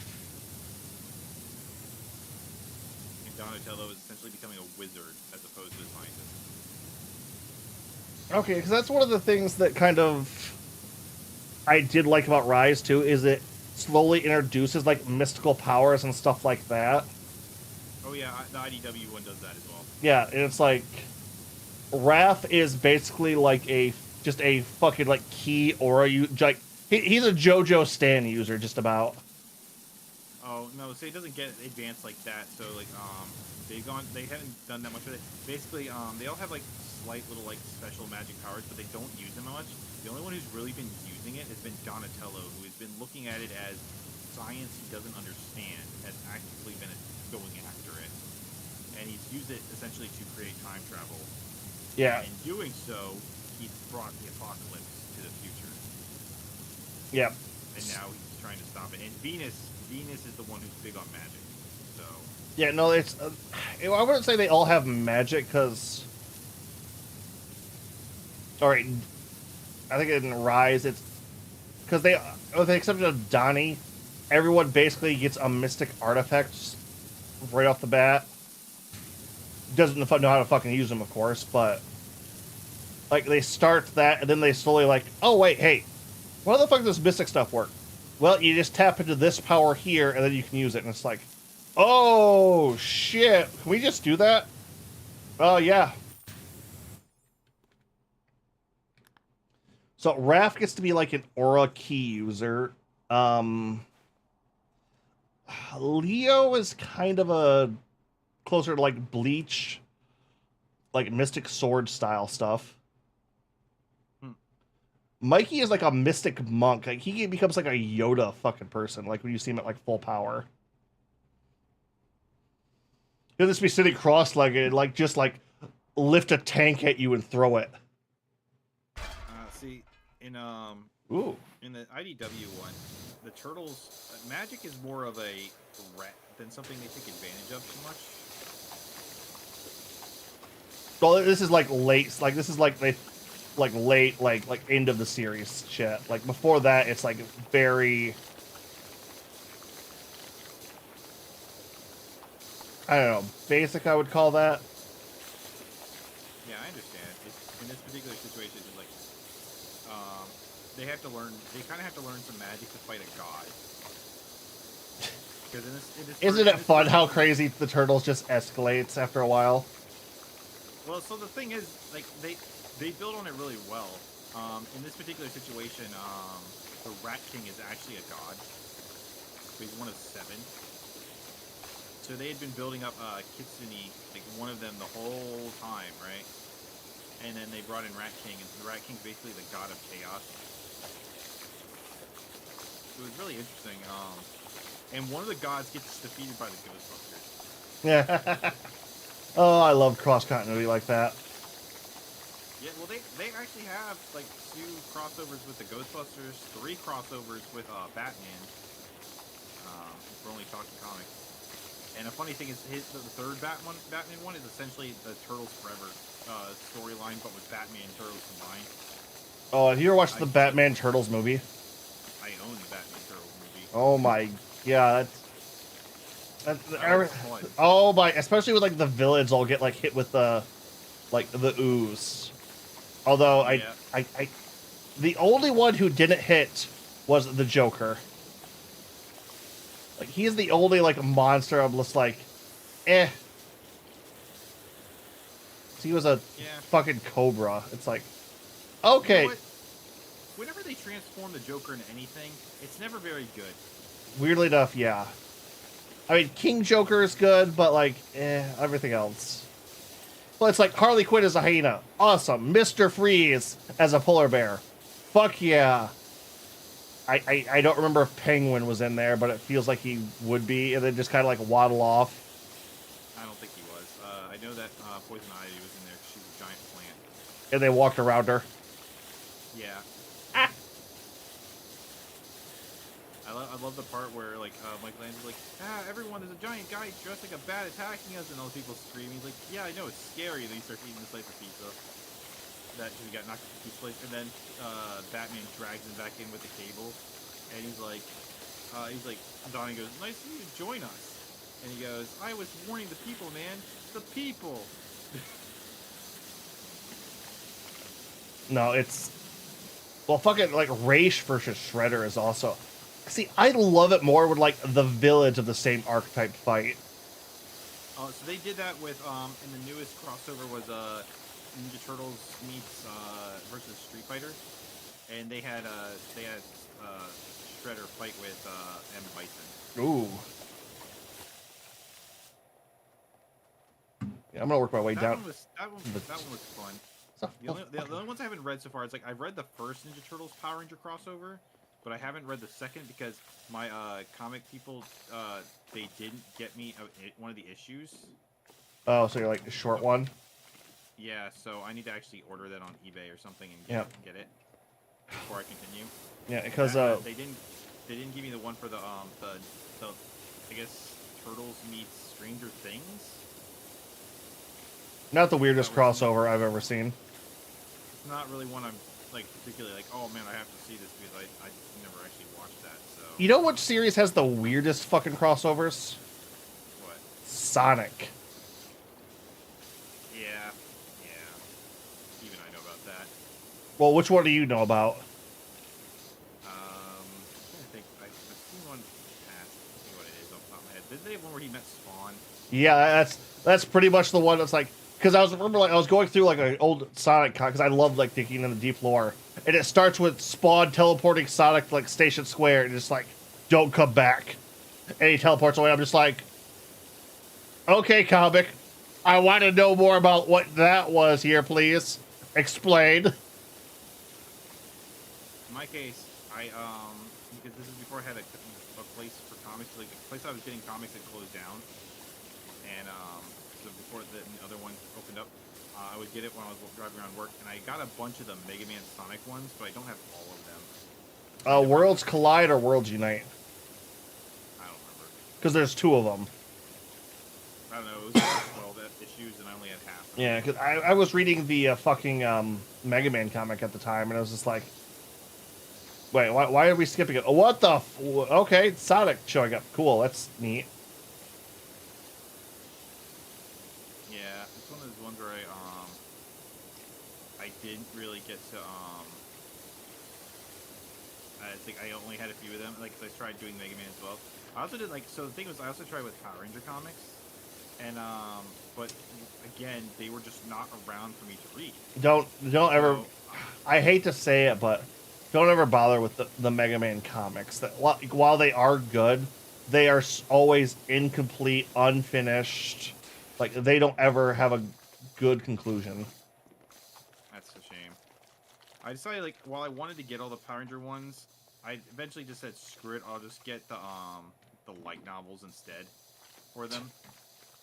Which I read up to the end of Shattered Grid, and I haven't picked them up since.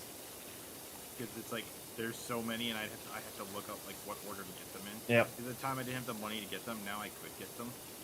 Now it's just about the time to read them. So I know that that new Power Rangers fighting game that came out was not new, but you know, Yep. the newest Power Rangers game. That's about the Shattered Grid storyline, and it didn't have the whole story at first. The game literally only had half the story in it. Because I think it was still coming out. Yeah. But like, how do you? Look, man, I know that games get updated as they go, but you cannot release a game with only half its story. I mean, they did. Yeah, they shouldn't have. I do need to go back and play it again to fix it. Plus, I never got to play as the Gold Ranger, who's my favorite. So it's like, okay, Oh, yeah. I can play that. Now, So I do need to go back and play that. yeah. Here's the thing. Mega Man has had one good comic, but the problem being that was based off the Fully Charged series. And Fully Charged is a good show. I haven't even heard of that. Yeah, well, there's two reasons for that. One, it's unfortunately they got Man of Action to do it, which I don't mean that as in Man of Action's a bad group. They're the guys who did the latest Sonic, like Shattered Grid. They also did like Ben 10 and Generator Rex, so that like they know how to do those type of cartoons. But the thing was, for the show, they wanted it, Cartoon Network or whoever was in charge wanted it to be episodic, so they didn't let them put a continuous story behind it. Was this that 3D one? Yeah. Okay. So they basically don't make it for like little kids and don't have heavy continuity. Yeah, Cartoon Network ruins everything. And it's just They're the ones who like killed Teen Titans, and like that they basically did the same thing with Teen Titans Go. Which like I was fine with Teen Titans Go as a funny spin-off because it originally started as just like little shorts that would happen on commercials. And I'm even fine with it being its own show. But like when I was watching it the one time, just kind of getting into it, I was like, someone who hasn't watched the original show wouldn't know any of these references. or like here's the weird part. It's like everyone said it's a little kid show. No, that show's made for like comic book fans. Yeah, so I thought it was confusing. Although apparently younger kids did also really like the show too. So yeah, like I think somebody was in a bad situation there and just kept going with it, and then the joke didn't stop. Well, so the creators specifically said, 'cause they make jokes about the show too, that they never actually watched the original show. Oh yeah, no, it was a shitpost. It's like, hey, let's just kind of poke fun at this and have fun with it, and then it kept going and going and going until they turned it into its own franchise.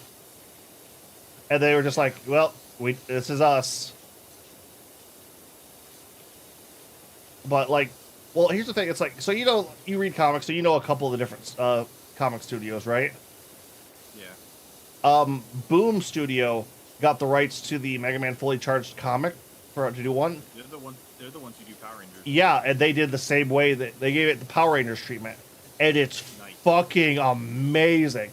Like I went like, I need to read Power Rangers. Yeah, it's like I picked up the first issue of this comic. Like, okay, I need to go back and watch this show right the fuck because it takes place after the show. It's a post continuity series. And my first thought was like, okay, I'm gonna go back and watch the show. I watched the first 3 episodes. The first episode gave me the entire plot I needed for the show. Watch episode 2, Villain of the Week. Episode 3, Villain of the Week. Skip to episode 7, Villain of the Week. Skip to episode 12, Villain of the Week. Skip straight to the last episode. 2-parter, did it. I knew all the lore going into it. Yeah, it's like, so I like Villain of the Week stuff on occasion, but it needs to have like some, like Power Rangers was built on that, but it still has to have some continuity or else it gets boring. Well, it's like there's this big villain, and they're like, okay, I didn't quite know. Oh, there's an evil Mega Man who's also yellow. It's like, all right.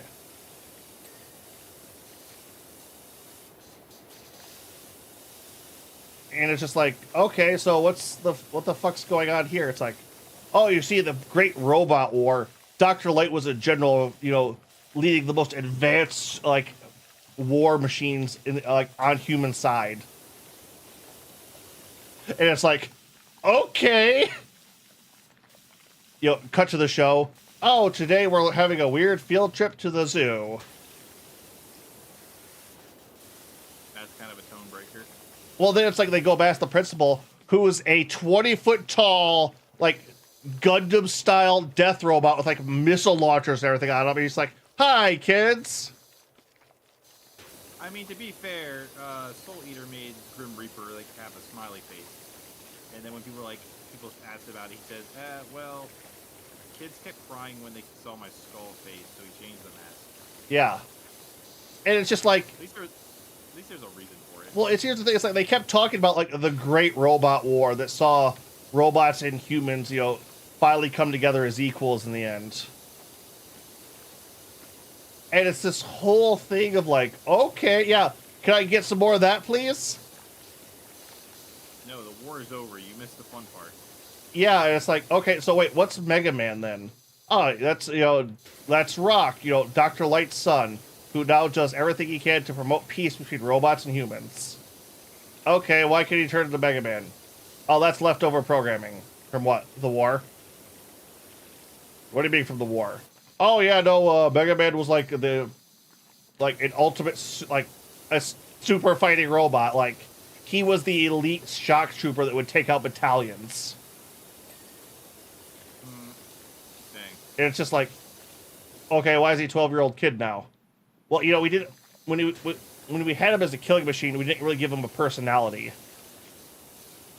So you gave the ultimate weapon the personality of an angsty 12-year-old. Yeah, haven't you seen My Life as a Teenage Robot? That's I said that, it's like, My Life as a Teenage, it's like, yeah.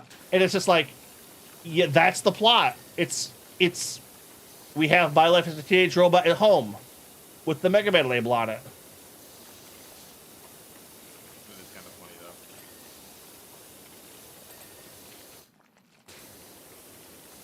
though. It's like, all right, well, who's the evil Mega Man? It's like, oh, yeah, that's a model we thought died and, like, got destroyed in the middle of the war. This is going to take a fucking while. And it's like the villain of it who is a... okay, what do you think the villain of this show is? Dr. Wily. Nope, comic relief. I hate comic relief villains. Oh, he's also a 12-year-old. Here's the thing. Klutz. Comic relief villains like... No. He's not a villain. He's the comic relief. That's who Dr. Wily is. Oh. I mean, that's kind of okay as long as there's like a real villain. See, I'm okay with comic relief villains, but they can't be the main villain because they're not a threat and then there's no tension. Yeah, I was that. Yeah, no. Wily is a comic relief character in the show, like a 12-year-old friend of Mega Man. He's like the klutzy nerd. I mean, he's kind of a comic relief in everything he's in, so it's like... But he's still kind of a threat, though. It's like he goes from bumbling scientist to, all right, here's the A game now.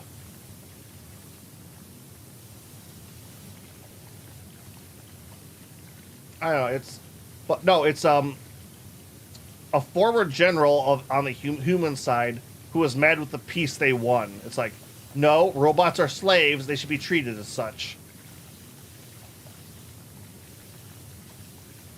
It's like human supremacy.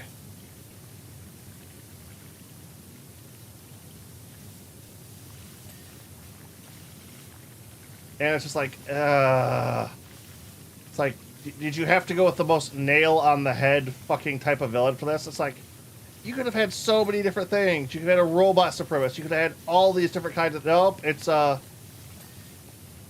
human pretending to be a robot trying to raise up a revolt so he can enslave robots again. What? Exciting. Yeah, P. Exciting. Yeah. Here, just...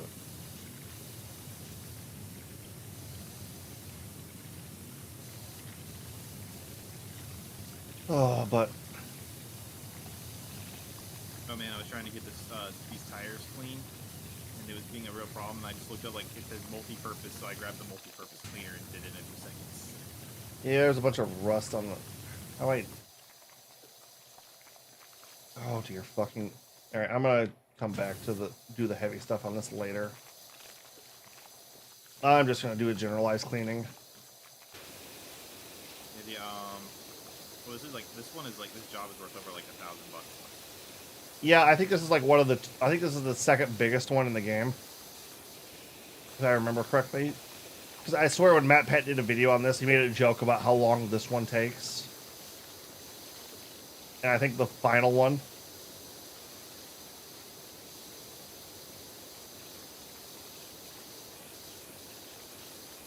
But no, it's.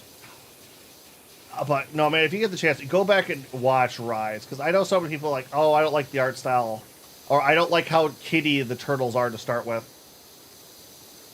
Yeah, that was kind of the problem having with like I've heard good things about that movie, the movie like the newest movie, but when I like watched the voices are so Because they're like, not actual real, kids. Yeah. yeah, it's really annoying. Speaking of annoying, trying to spray underneath this thing is annoying because like all the crap is in the way, so I keep bumping around so I can't just walk straight and get a whole area. Yeah.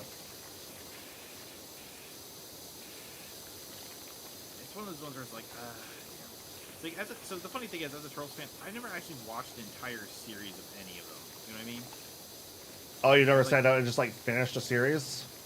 no, because like when I was a kid, you know, the TV show like wasn't on consistently, so it was like so I watched. Yeah, it was on its way out at that point. Yeah.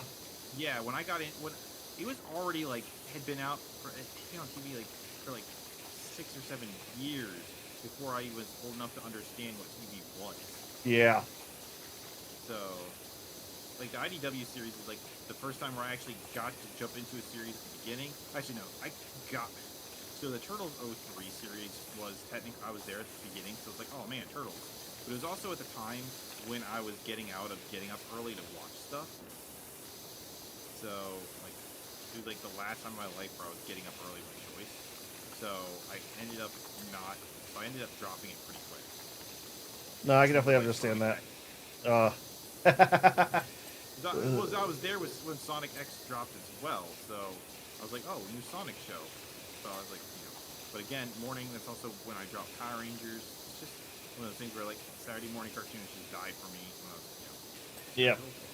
Yep. No, I definitely understand that. But, yeah, it's like, I would like to go back and watch them all, but I know it's also hard to just find some of them. Most of them are on streaming services now. Yeah. You just have to Well, figure out which one. Yeah, well, like I said, Amazon has like the first 3 seasons of the was it the 2008 series? Yeah. The 3D one, and then they just don't have the rest. I imagine the rest are on Paramount.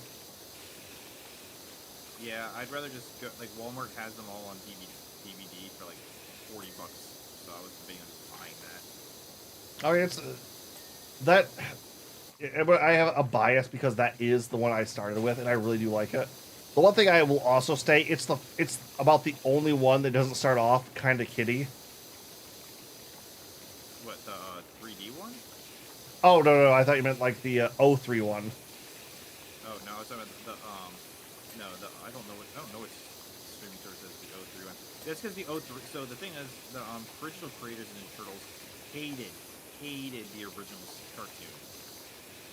Because it wasn't in the spirit of their show, which is, you know, or their comics, which was like gritty and stuff.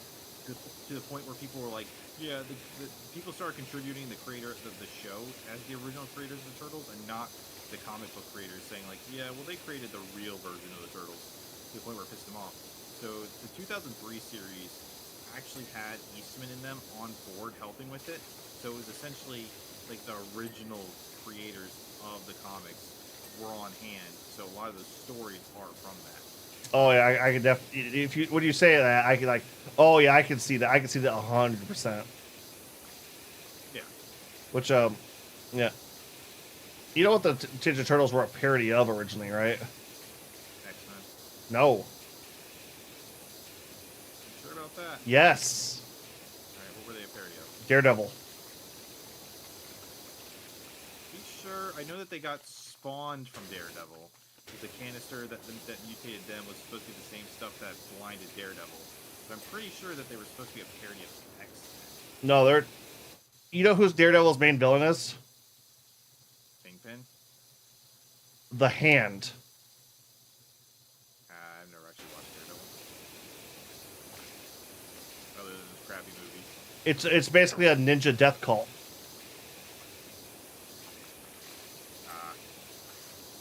Fair enough. So, but yeah, I get it. Hey, you see why I was like, yeah, they're a Daredevil clone, right? Or Devil parody. Yeah, I see it. I definitely see that. Which you never think about that. It's like, oh, that's why they're called the Foot. That's kind of even better. Which is funny, because the Foot's better known than the Hand is now. I do enjoy that concept.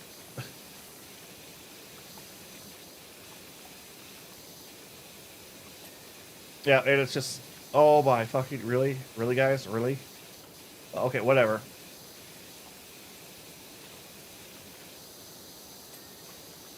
But no, yeah, they're a Daredevil like parody on that. But like, so yeah, that one's dark. It's Rise. Rise probably starts off the most kiddie, except for like the 1980s series. Which ironically gets a lot darker at the end too. Yeah, Apparently. It's one yeah. of those things where, like, I'd like to go back and watch that, but Oh, it's so hard. It's so hard. I know it's so campy. Same with Power Rangers. It's like it's so campy. It's like I'm gonna need the extra strong cush for this. But I'm also in that like kind of what is it called? Ooh.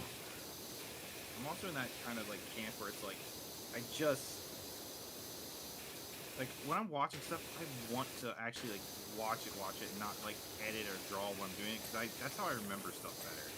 Yeah. But I also have a really hard time just sitting down and just watching stuff unless I'm eating something.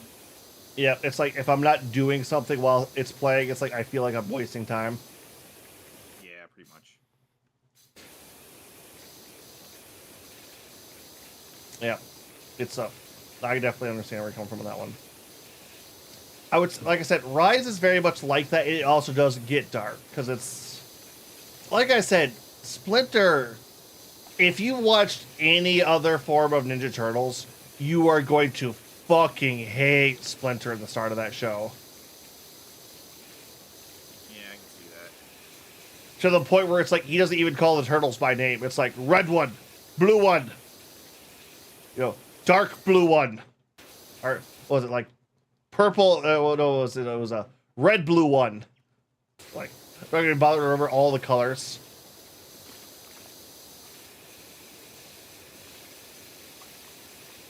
But then it's like you go through, you get his backstory. You get like, oh, this is why he. The other thing is too, it's like all the turtles love him too, like obnoxiously so.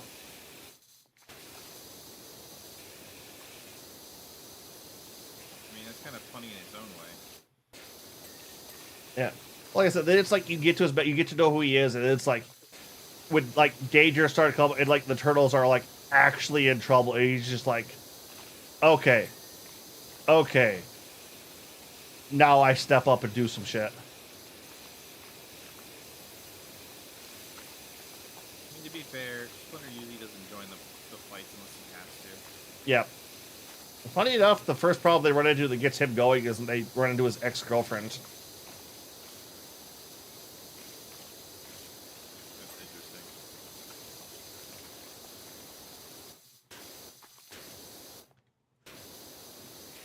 Man, these sprays for the like wood and stuff do not last long. No. I don't know how it is down there, but most of this is coming off pretty easy up here, with the exception of like the metal work. It's like the mold and stuff doesn't want to come up, so I started using the wood cleaner. Yep.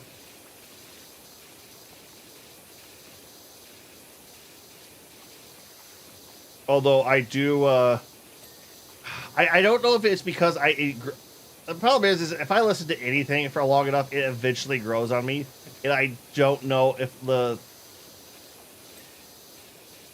if the new catchphrase they give them in the Rise of the Turtles is so stupid I love it, or I listened to it long enough I loved it, learned to love it. Well, what is it? Hot soup. That's kind of dumb. Oh, it is, and it's like you learn the origin of it, and it's like, oh, that's even stupider. I mean, like, so, like, I know the 2000, like, obviously the original one is Cowabunga, which is Force Time. In the 2008 version, it's Booyakasha. Booyakasha, which actually, like, feels like a proper successor to Cowabunga, so I'm actually here for it. I can understand that one. It's what's it called? The 2003 one tried to be serious. It's Ninja Time, which I'm like, that's dumb. It's also that early. It's the thing is, it's like for their era. It's like it also kind of fits though. Well, it felt like they were trying to be edgy and they failed. That's the early 2000s. Yeah, that's why I don't like it. It's like they thought they were edgy, and everyone looks back. It's like, no, you weren't. Yeah. Oh, but like I was saying, that game I was playing, right? Arcade challenge. So based on like the story looks like it's being told in the comic book version, right? Yeah. But it's clearly the 2003 Turtles from the way they're talking, the way they're acting. Like, I don't really know the original OG Turtles comics all that well. I've only read a few of them before they really established their characters. You know what I mean? Yeah. But it's definitely the 2003 Turtles because down when you're playing the actual game outside the story, they're like the same color kind of scheme as the they look like the 2003 Turtles, and then towards the end they get sent to the future where they are in the Turtles in the future from that series. Yep. They're in those outfits with those weapons, and they fight Cyber Shredder at the end. That's weird. Cry and Hun are also it's their versions of them from 2003 version as well. It's even funnier because the Cyber Shredder wasn't in the future. Yeah. Well, I'm pretty sure that they just started changing stuff. Oh yeah, that sounds like oh wow, like they just like got 3 different continuities and said fuck it, we're gonna do a story. I think it's more along the lines of they were making another 2003 game, and the 2003 games were getting critically panned. So they because the covers look like the old ones, so it's like, oh well, if we call it arcades and make everyone think this is going to be like the arcade games, you know, the most popular Ninja Turtle games, maybe it will sell better.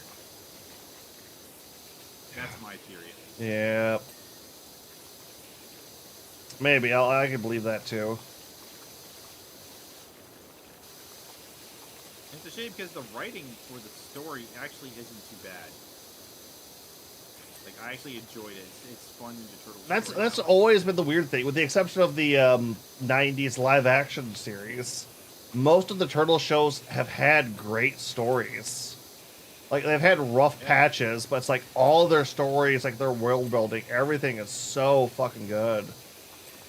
Yeah, and at least that 2003 live action series had the advantage of getting to team up with the Power Rangers once.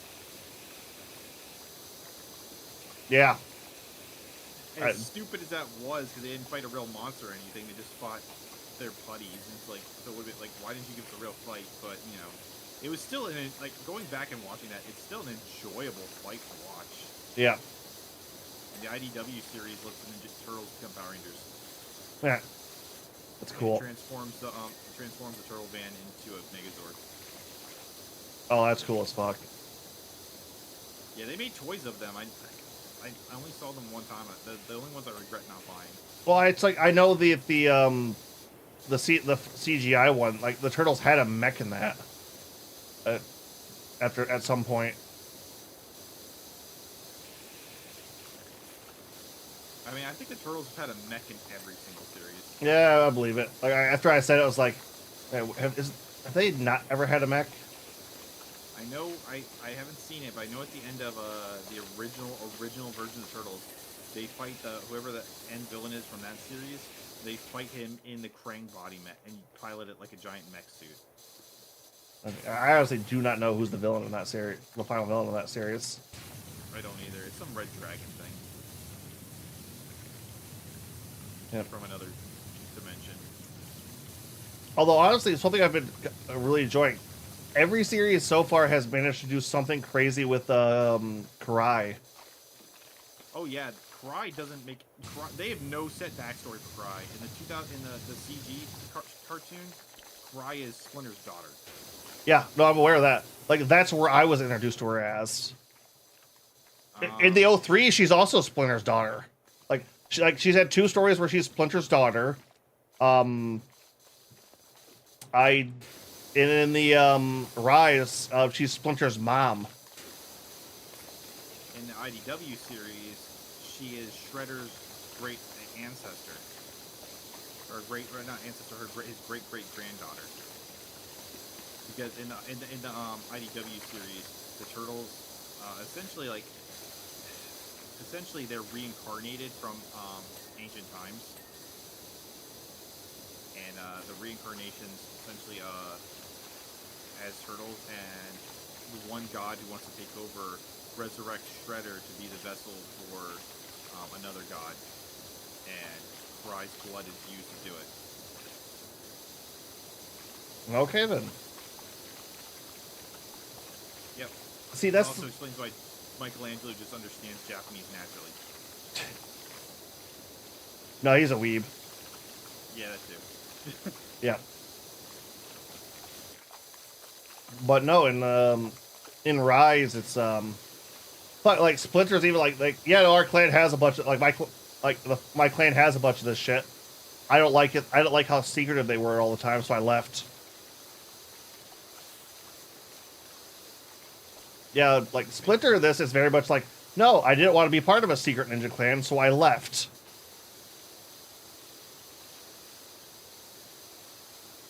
Well, so the IDW series has you'll like this one. They have a thing where they Shredder conquers hell, and in one of the fights, he actually has to fight a zombie version of the Ninja Turtles. Oh, so for him, that's just like, oh, you couldn't have made my day happier. No, it's not. Like, there's a big twist at the end. So, now he's friends with the Turtles. All right.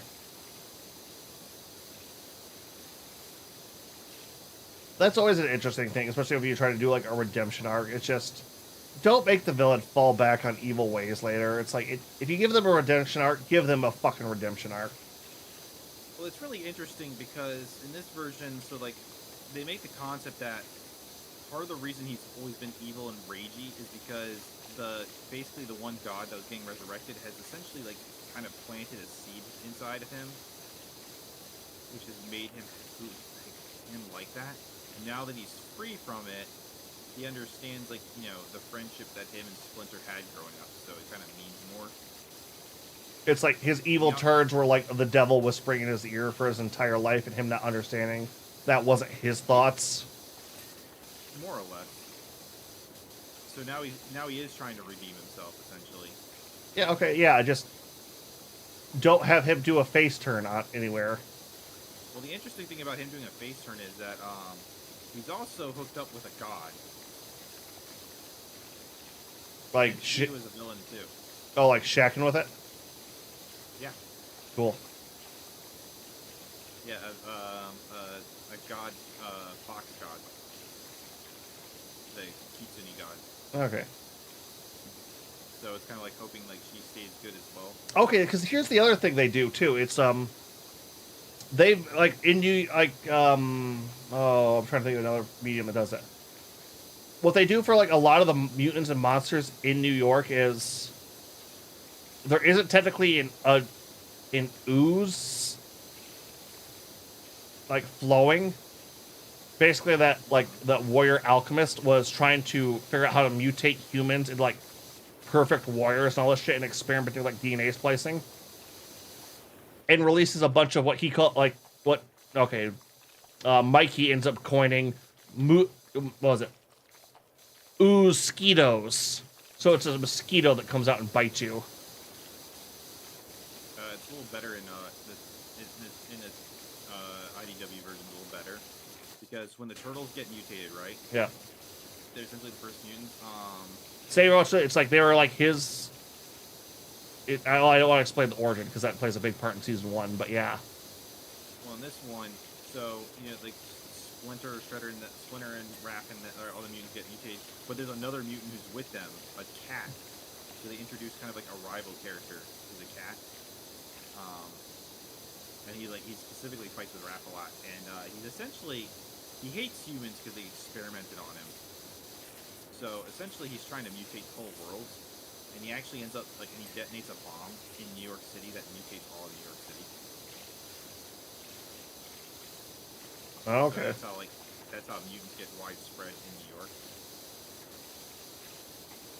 Okay, yeah. So yeah, in Rise, it's very much a certain mosquitoes where it's biting certain people, which a lot of the villains like in season 1 are just the like random people mutated and gaining powers. That's how the 2008 series is too. Yep. But the thing they introduced to counterpoint this is like, well, how the fuck was he having all this? Oh, you see the there's a mystic underground network of like yokai. I think they actually call them yokai too. And like they're all just they live under New York. And like a lot of the new mutants are just like, okay, this is a thing we can just kind of tap into now too. Where most of the people down there are just like, yeah, leave us alone. Don't blow our cover. See, in 2000, or in the IDW version, it's more, how can I put it, like they go with the more political concept of what happens when, a whole city gets mutated. Also, the mutagen, comes from Krang in this one, because he is a genocidal war dictator I mean, of space. from Dimension X. I don't remember if they said he's actually from Dimension X in this version. But he's pretty insane. Yep. He also is the one who brought all the dinosaurs to life. Oh, so he's like an immortal thing then. Oh no! They just live a long time. Actually, no, I don't think he did it. I think his species did, because he inherited it from his father. Oh, okay, so they're kind of doing the O3 Utron kind of thing. Oh, they are called Utron in his thing. Krang is like officially like there was just Krang in the original cartoon, but he's not even in the original comics. But in a lot of the continuities now, he's a Utron as a species. Yeah. Heck, one of the things in that Batman crossover is so essentially they do the Turtles Forever, right? Yeah. Thing where they're trying to find the original versions of the Turtles to destroy them and use that as a source to destroy the whole thing. But they do it with Turtles and Batman. And Krang is the one doing it because he goes, there is no Krang in the original version of Turtles, so he can destroy these without it affecting him. Oh, okay. So he's not being a dumbass. It's like, oh, this doesn't affect me. Fuck yeah. Although Yeah, I imagine it still kind of would though, but whatever. Yeah, where the idea, that was a big problem with the Turtles Forever movie. It's one, why does destroying Turtles Prime affect the rest of the universe? They're clearly their own thing now, It's like, what, if one of the Turtles from that Turtles Prime dies, all of a sudden that turtle just vanishes, They've had the Turtles in the original series die before. Yeah. So that was just, a really big flaw. I thought, I just felt like it wasn't thought out real well. With that movie, I love that movie to death, but that was always kind of a why does destroying Turtles Prime matter? These are all their own universes. I don't know. I think I've watched enough and read enough sci-fi stuff, or that's just a trope that I don't bother. It doesn't bug me anymore. I don't know. It just doesn't make sense. It's oh, this is the one this is the original first dimension. It's okay, who cares? That's like saying, oh, well, I killed your parents, so now you die too. It's like, what? That's not how that works. Yeah. I can definitely understand it.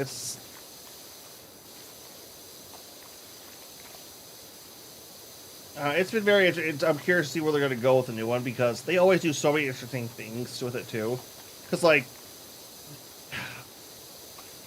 April in Rise is such an interesting character because they did not know what to do with her, so they basically gave her, all right, let's make her a reporter again, but put her still in high school, so she's kind of like just a rookie trying to do like a school paper stuff and other things like that.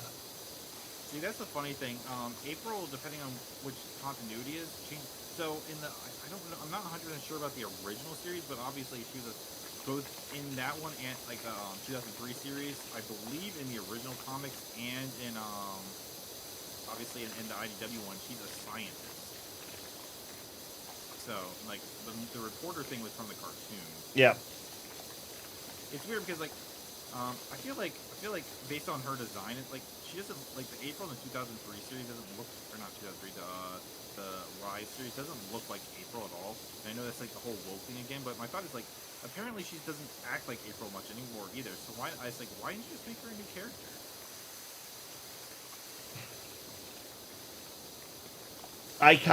I know why, and it. Or I shouldn't say I know. I have a fairly good theory with a lot of supporting evidence, but the problem is it's a bit of a spoiler. Remember how I said they didn't have Casey until the very end? Yeah. They didn't have any of the old mutants. They didn't have Casey. They didn't bring in the foot can't like some foot soldiers show up halfway through season 1. It's like, the fuck are these guys? And it's not like anyone we've seen before. The current Rise wanted to do as much original content and characters as they could. I mean, I'm here for it, but it's one of those things where it's like I know that they change a lot of characters around for like for what is it? And I think they had to keep April on because hey, we wanted to give the turtles a female friend to hang out with, and it's like, well, that's just April. Well, can we change her name? No. See, maybe it's one of those concepts where it's like they changed her design so much that she doesn't if you showed me her, I would never have known she was April. Oh yeah. When I watched the new movie, people were on the Turtle subreddit were this is April, and I was like, wait, that's April? I never would have guessed that was April. Yeah, because they based her off of the Rise design, which is the kind of hip hop black girl look. It's one of those concepts where I feel like they should just made her. It's one of the things where it feels like these shows like this are, if they're gonna change the designs for the people legacy characters, yeah. Or don't change legacy characters, just make a new character. If they're okay, so it's the new. Have you seen the new Castlevania? Yes. Yeah, it's so I don't know. I've only played a few of the Castlevania games, so I didn't know that I think we're named now. Hera? The new spellcaster, or the black girl. Yeah, the new spellcaster. Yeah. Yeah, apparently I saw cause I just played after I did it, I played Rondo of Blood, and it's oh, they look nothing alike, but they're also nothing alike character-wise. So it's she's such a cool character in the anime. It's why not just make her a new character? It's why change this character design when you could just make her someone new, and then they could use her in future game continuities if Konami ever decides to make a new Castlevania game. Which will require Konami to start making games again, which they do appear to be doing. It's just I'm worried because their track record is shit. Yeah, well, regardless, it's one of those things where it's it's such a shame. It's you hear people call woke and they get upset and stuff like that, and technically they're sort of right. But it's just it's a good character. Just make it wasn't until after the show was over that I found out that she was a rework of another character, and my thought is well, it's kind of a shame that she just wasn't an original character. You know? Yep.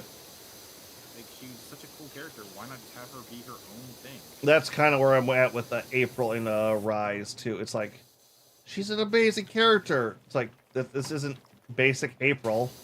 Like this isn't like This isn't like news reporter April. This isn't O3 scientist April. This isn't CGI psychic April. This is like we're gonna make her like the high school friend, like the CGI one, and then also kind of make her a reporter-esque person. Yeah, there's no need to make these changes. You can just like for all like so it's like I said in the IDW series. I'm pretty sure he's an original character. Old Hob is the cat that DJ's with them, and he's a great character. I'm happy he's there. I wish more people knew about him. He is a good character. Yep. No, that's part of the reason I've been wanting to read the IDW stuff. It's like I hear like so many great characters come out of that. Like the other day, I was seeing like some of the designs of like, fuck, that character sounds awesome.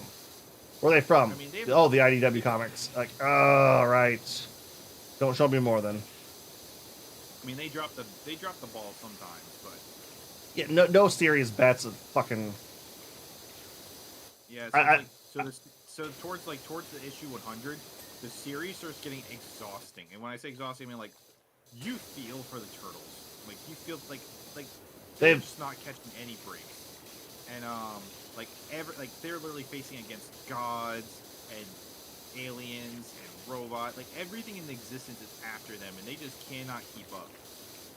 So like, and it all comes to a big thing at 100, and like they finally slow down after 100, but they do kind of meander around in the the stuff between it a little too long, to the point where it's a little boring. But they're finally picking back up again they picked back up with the Armageddon games, and now ironically they're in another thing where the villain is called Armageddon, but it has nothing to do with it. Okay. It's a freaking time traveling megalodon. You know, that sounds cool as fuck. Yeah, the giant prehistoric. And it is that, and it's awesome. I know that Armageddon was in the original comics. I don't know, or maybe it was in the original Archie comics, because I know Armageddon is a character in the Super Nintendo fighting game. That's how I knew who he was. But this is obviously not who he is in this version. Time traveling destroyer of time. Yep. Oh my god, this fence is gonna take fucking forever. I'm gonna skip the fence for now. Literally fighting time.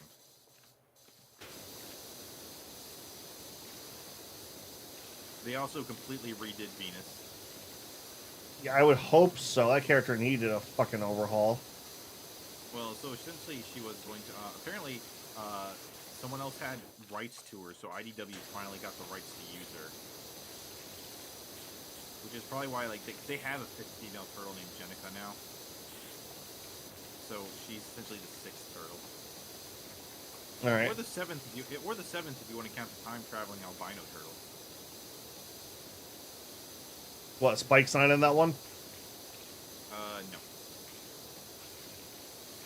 Slash is in there. Oh, that's what I'm thinking. Oh, okay. I was gonna say, it was Slash who I was thinking of, not Spike. Spike is Slash. Okay, yeah. Then why did you say so? They had Slash and he's dead now. He took a nuke to the face. Yeah. Do they have Pigeon Pete?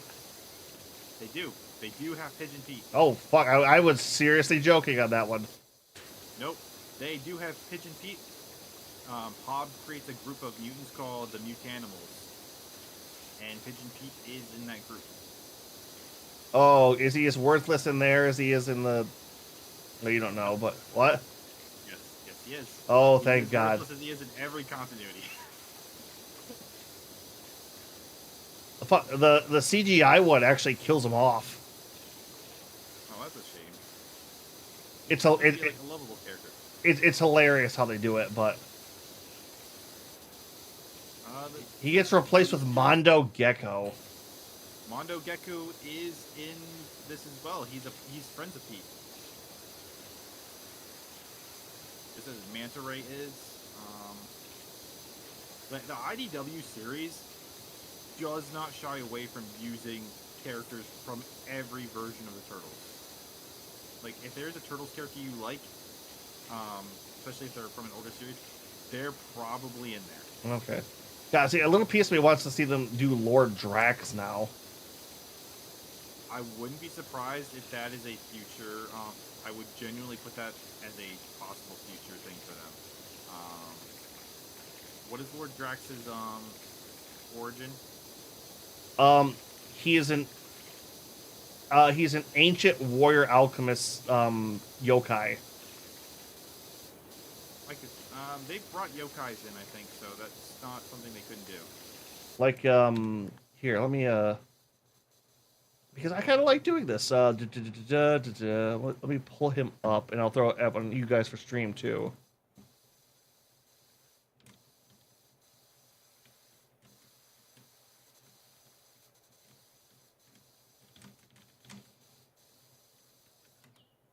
I'm so glad you can search TMNT.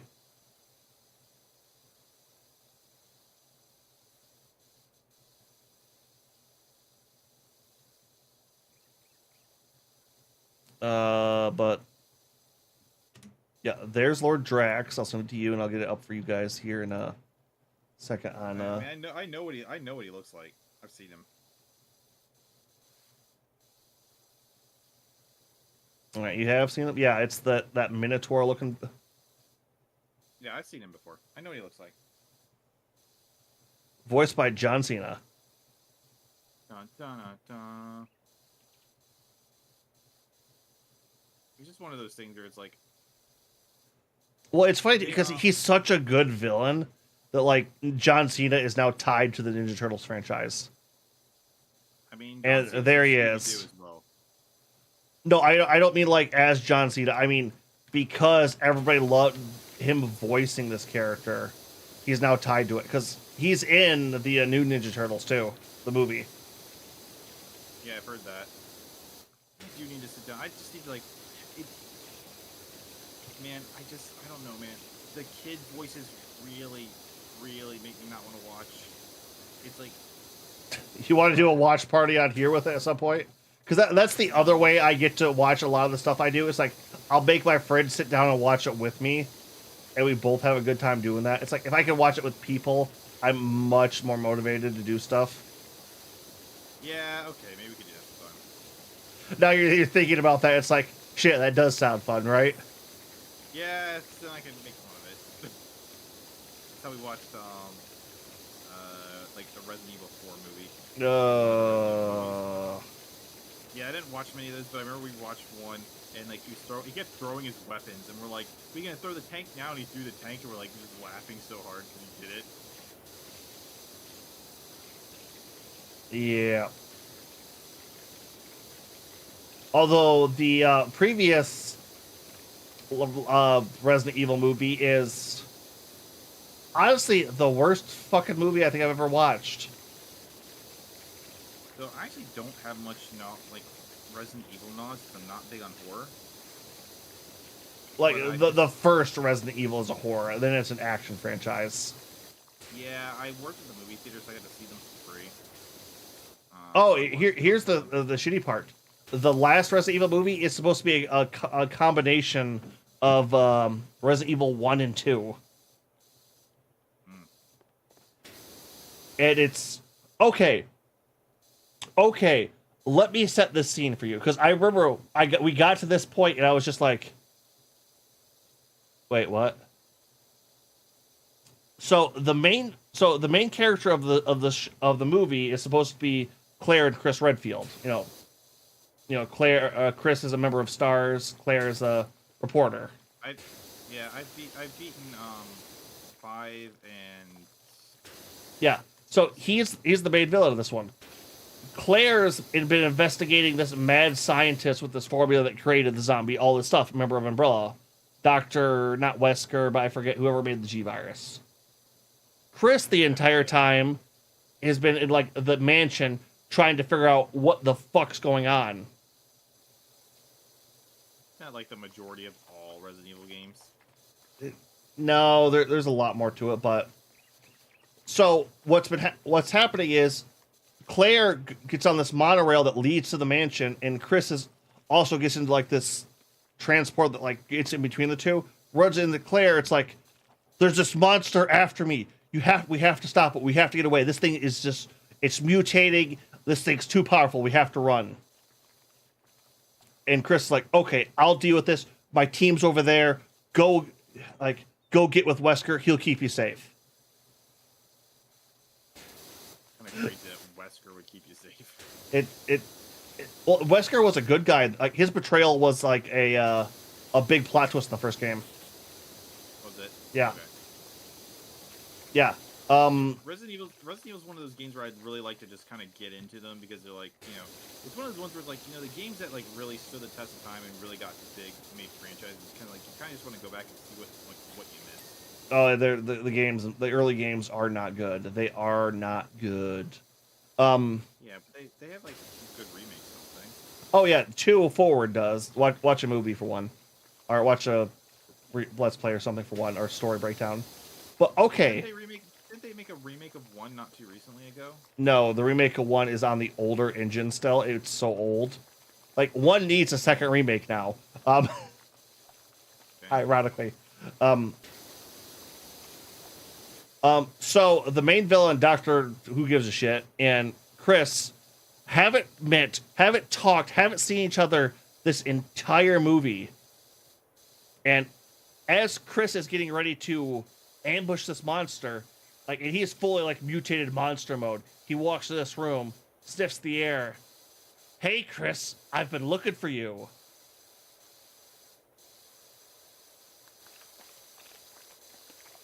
That's not weird. They haven't talked. They haven't mentioned each other.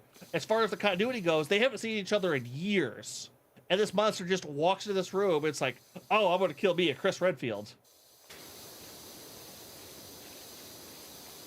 With no... Who doesn't want to do that? It's like... And then he's like, Chris just goes, Doctor, what? It's like that. It's like, Claire didn't tell you that. We saw the full conversation. How do you know it's this doctor? You don't know any of this information. It's like somebody had set this movie's climax to be these two fighting, forgot that they needed to have a build-up and reason for them to fight, and just said they meet, they know each other, they have beef. Fight. Amazing storytelling at its finest. Oh, on top of that, too, there's, like, because the town's getting so bad, it's like, hey, they're going to nuke the city. It's like, okay, how long? We have 48 hours. 48-hour clock starts. Next thing goes, 42 hours left.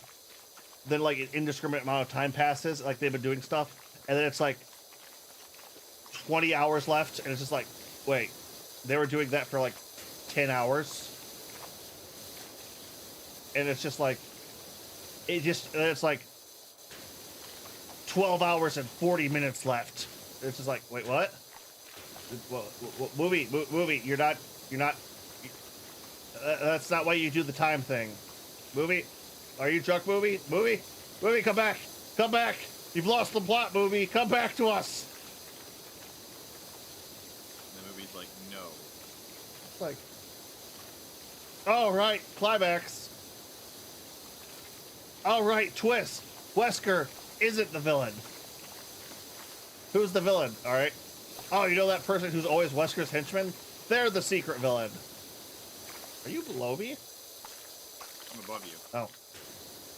Like some of the stuff I wasn't spraying was getting clean. I was like, what the fuck? Oh, you're doing the fence? All right.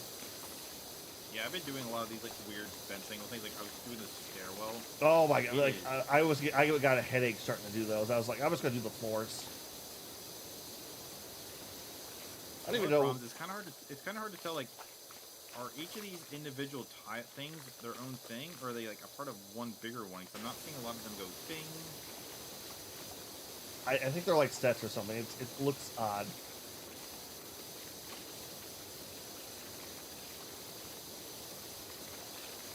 Like I don't know if he could have come back to this, but I think dang, it's like one of those ones where like this would have been one where I would have gotten like waited till I had the strongest, cleaner thing, you know? Yeah. How much you say we get for this one? Over 1,000. All right, yeah, because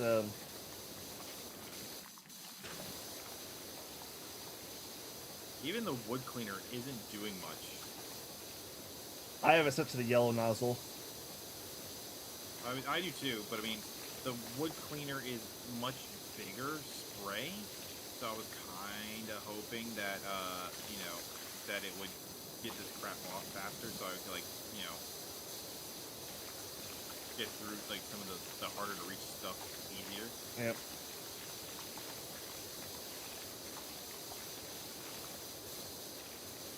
Did not realize how big this place is. Holy crap. Yeah, like I said, this is like the second biggest one. How much of the ground level did you get done? A lot of it. All right, because other than the railing and the top layer and the underside of the top, the top's pretty much done.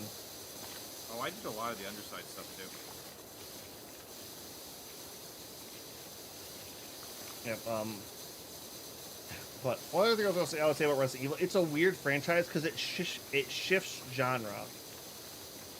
Because I would. Oh, I know that. I played number 5 and 6. Oh, so here's the thing: 1, 2, and 3 are old school camp horror.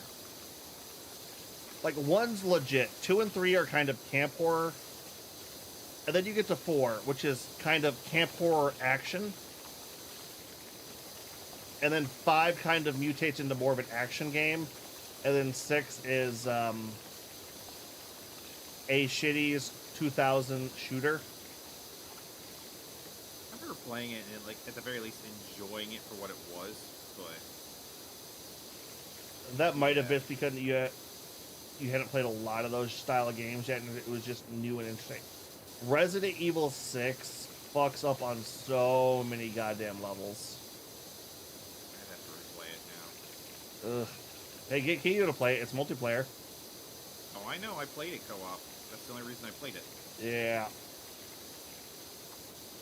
Because my roommate at the time was like, "Hey, you want to play this?" And I was like, "Sounds good. Let's do that." Yeah, it's not. Hell, fucking 5's also co-op. Oh yeah, you said multiplayer. Yeah. Yeah, I've actually played that. I played that one online with a different friend. Actually, the funny thing is, here's the thing: 5 when you play it with somebody is a really good game. 5 when you play it by yourself really fucking sucks. The other thing is that there's a DLC, right? Or like they like thing where you have to play through the game, or like this DLC level where you play in the old mansion from the first game. Yeah.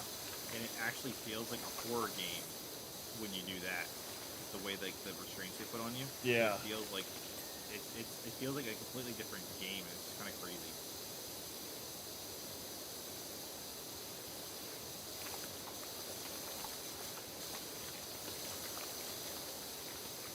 You know, it's a very interesting concept. I'll definitely give it that much. But it's... No, that 7, on the other hand, really did revitalize the series. I keep forgetting 7 is I keep forgetting that 7 exists. It's not, like, as weird as the others.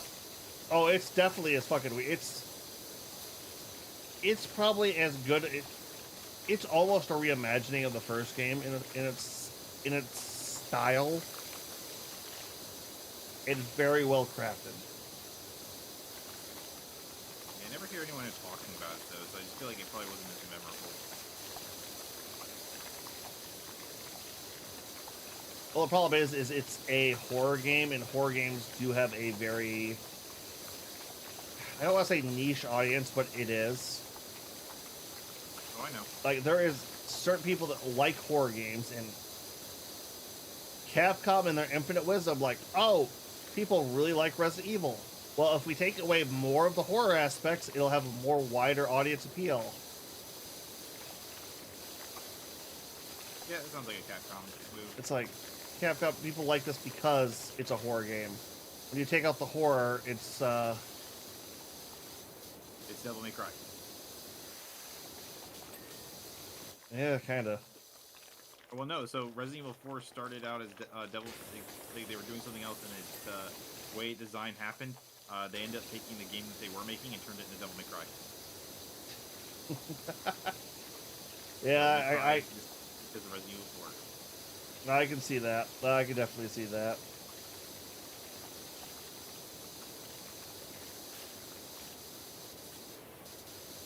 That's the other part about the fucking Resident Evil movie that was so weird.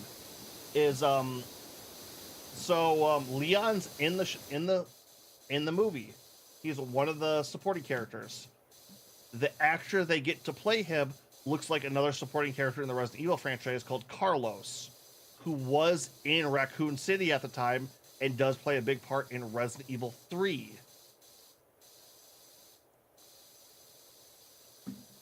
And everyone's just like, oh my god, you had like the perfect actor for Carlos and you didn't fucking use him? And is this a CG movie we're talking about, or are we talking about the live action? Live action. I mean, to be fair, the creator of that was just like, hey, I'm going to cast my wife as the main character of this. No. I like those. This is a rebooted Resident Evil fucking movie that tried to do less of its own story based off the Resident Evil premise, and well, let's just redo the game story.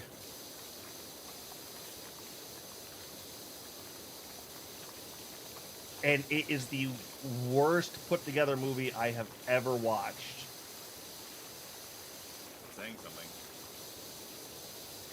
Yeah, because I've talked about the shit I've watched with you at this point. It's like, and I have never seen a story in a movie make so little fucking sense.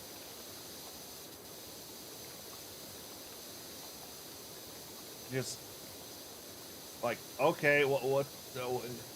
If I didn't know, oh wait, you don't know what the story for Resident Evil 1 and 2 are, do you? Not really. I want to watch this movie with you then.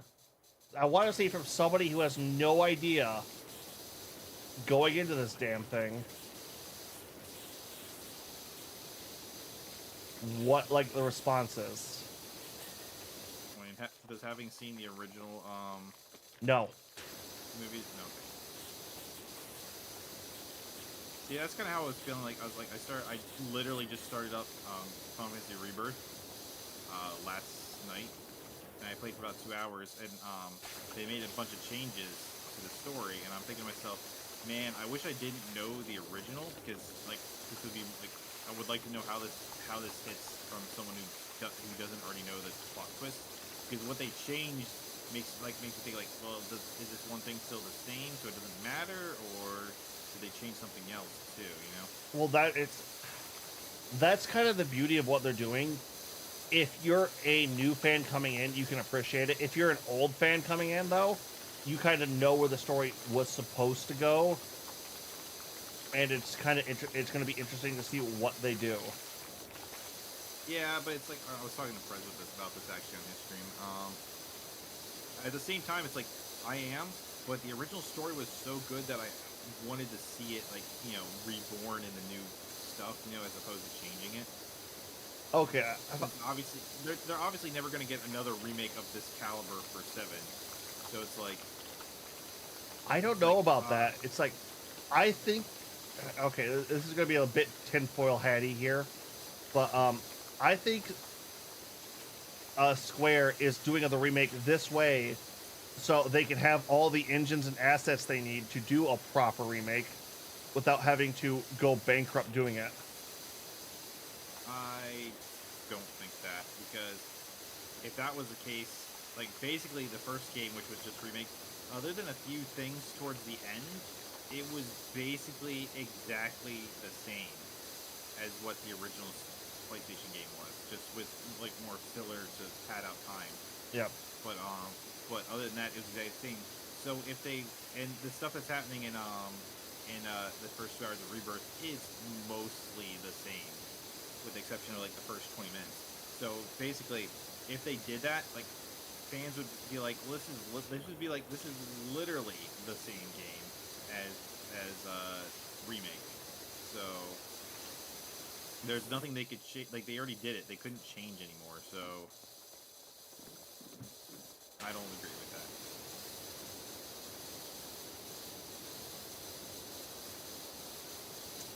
that. They one would be the biggest thing, but here's the thing: by the time they get to one, it's going to be a decade.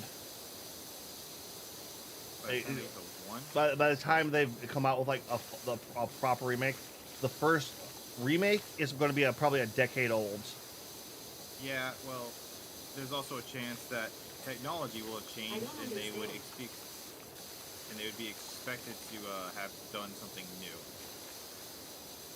Yeah, it could be that too, which would be interesting. Because I know I do have a lot of friends who are really pissed that we didn't get like a proper remake, and we got Final Fantasy. We got what we did get. I mean, other than like the last like 20 minutes with Sephiroth, there is like it's basically exactly the same. The only thing difference is like some of the like they have a bunch of extra side missions to expand it out, but I mean some of those are good, some are bad. Like Kojo's lab is stupid. I don't like that. Oh, And like I hated the underplate most. Yeah, the other plate was kind of annoying too, but I mean the stuff with like Jesse and them, like expanding their characters, that was fun. Yeah. Like that kind of stuff is like getting to actually explore like the cities and stuff more than just like 1 or 2 frames, and really giving the world personality with characters. That's fun stuff. Yeah. Some of the stuff they added in there for like the Wu Tai War, I like that because it makes sense. Like it makes more sense that like so the idea that Shinra was watching and using it to their advantage makes so much more sense than just like that these characters got in without running into any real problems. They managed to blow up an entire reactor with that one little bomb. Yeah, that and like you know, they get in there and the mayor helps them from being seen. It's like that they're just running around the Shinra building and no one's noticing. Stuff like that, I like. That like the changes like that I like. References to like some of the newer continuity to make it all fit better, I like. Yeah. It's just one of those things where it's like a lot of the stuff they added was like it was just pure ad was fairly good. It's just a lot. I know a lot of people are irritated with like the stuff that changes the story drastically. Well, I mean, as far as the first game goes, the only thing that changes the story drastically was the last 20 minutes. Yep.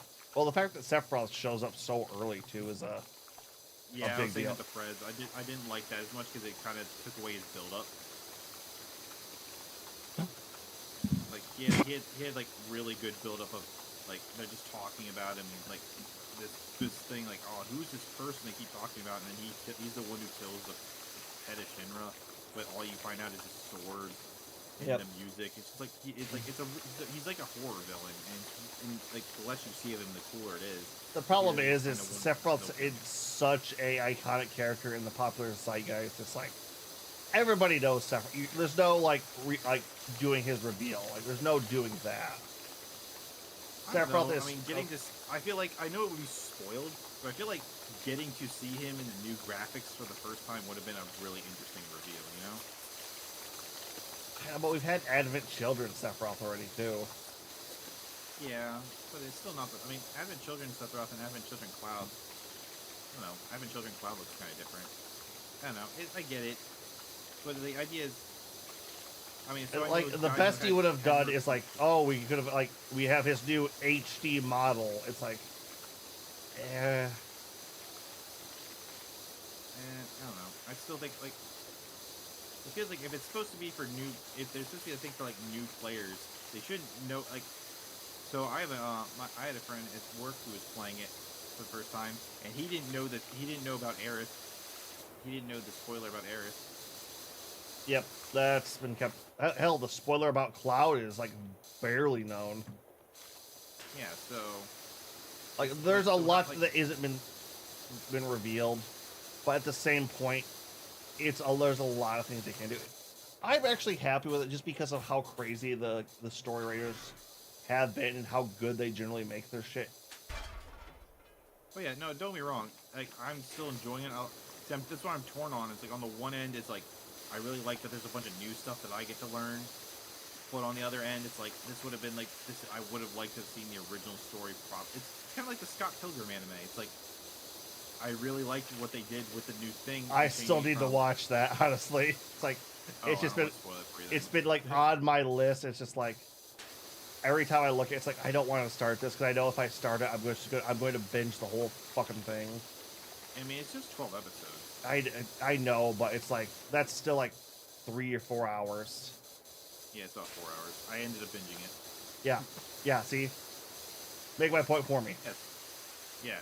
Well, they yeah. So well, you probably already figured since I brought it up. They basically pull a yeah. Or they basically pull a thing. I had heard that, and that actually got me re-interested in it because, like, I found out about Scott Pilgrim from the movie, went out, read the comics, and I was just like, oh my fucking god, I love this. Yeah, I found it from the movie as well, and then I never actually I saw the movie. Then actually like I had some friends over, and we watched the movie together, and then we went around and 100% of the video game together, like 4 of us just on one run. Not the remake though, because fuck that. Nope, this is when the thing came out. Yeah. But yeah, we did that. It was lots of fun. And I never actually read the comics, but I want to because they're in color. But the general concept is like, if you want the original story, you could read the comics, watch the movie, play the game. But it's just like, at the same time, I would still love to see it animated that way, you know, in the original thing. So when they did the change and I didn't see it coming, I was like, oh. And I was like, okay, well, where's this going? And it was still really good. And people were like, well, they changed it from here. And I was like, and my thought is, can I have both? Like, I love what we got, but can I also get, like, the original series, like the way it was originally done, animated this way too, and have both? Yep. I don't care. It's greedy. I want both. Yeah. I know if that's it. Although, what have you watched Captain Laserhawk yet? No. Give that a try. I don't even know what that is. Okay. It's a show on Netflix. I don't have Netflix. How'd you watch Scott Pilgrim? I had Netflix. I had got Netflix because I wanted Castlevania, and I watched a bunch of other stuff like Sonic, and then I dropped it because it's like I was like, do I just want to keep renewing Netflix? And then I saw that thing where like the Netflix people were trying to replace all their storyboarders with AI, and it's like, no, you're not gonna. If you guys aren't gonna pay your storyboarders, then I'm not paying you. Then watch it on the high seas. Then I would say, but this show is okay. Yeah, see, I'm usually all for. I like supporting, like, you know, good stuff needs support, even if, like, you know, it's a kind of a messed up company. But then it's like, you guys are really trying to just, like, you guys keep cheaping out and increasing prices, but you're really gonna like fire your like artists and stuff so you can get more money. Like, screw you. Yep. Okay. Like, it didn't actually happen, but their cell phone things got leaked. Yeah. And I literally put that in the message. Like, so why are you canceling your subscription? I put on there, like, because you guys don't want to pay people, I'm not paying you. Yep. No, I can definitely understand that. Not that my money makes any difference. Yeah. You know. Hey, if enough people do it, then they will. But they won't, though. People suck. Yeah. So what Captain Laserhawk is? So you know the writer and director of Castlevania, right? I mean, I don't know him, but I mean, yeah, I guess He does good work. Mostly. He has some issues with his dialogue, but yeah. Yeah. Yeah, I'm not gonna argue that. Yeah, it's like I was gonna say something witty and clever, but yeah. What? Why didn't you make him say something cool? How dare you?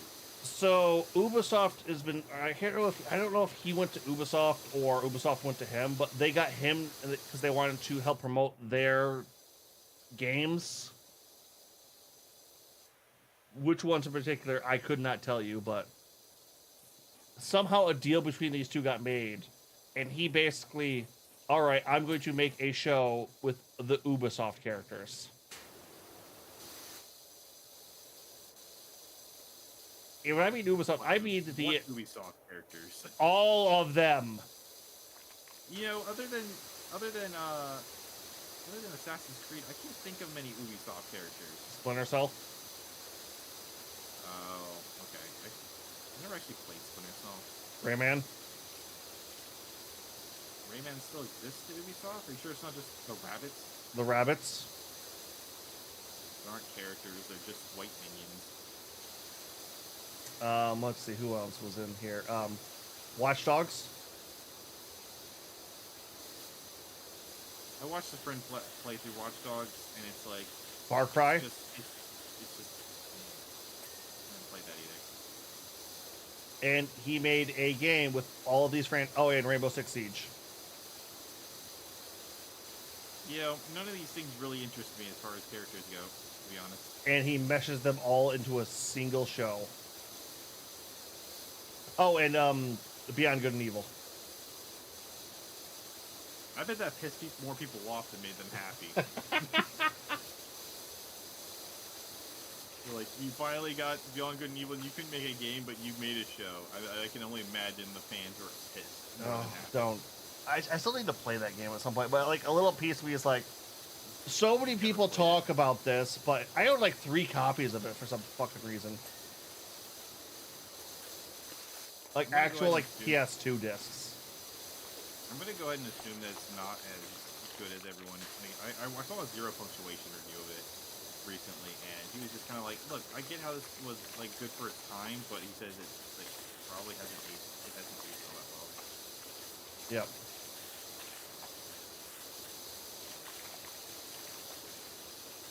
And the show it's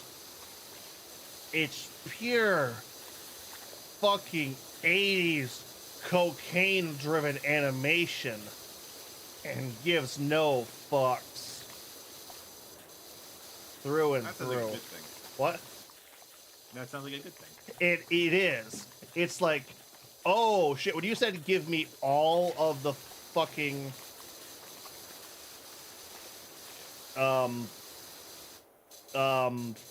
Ubisoft animation, you wanted to use all of them at the same time.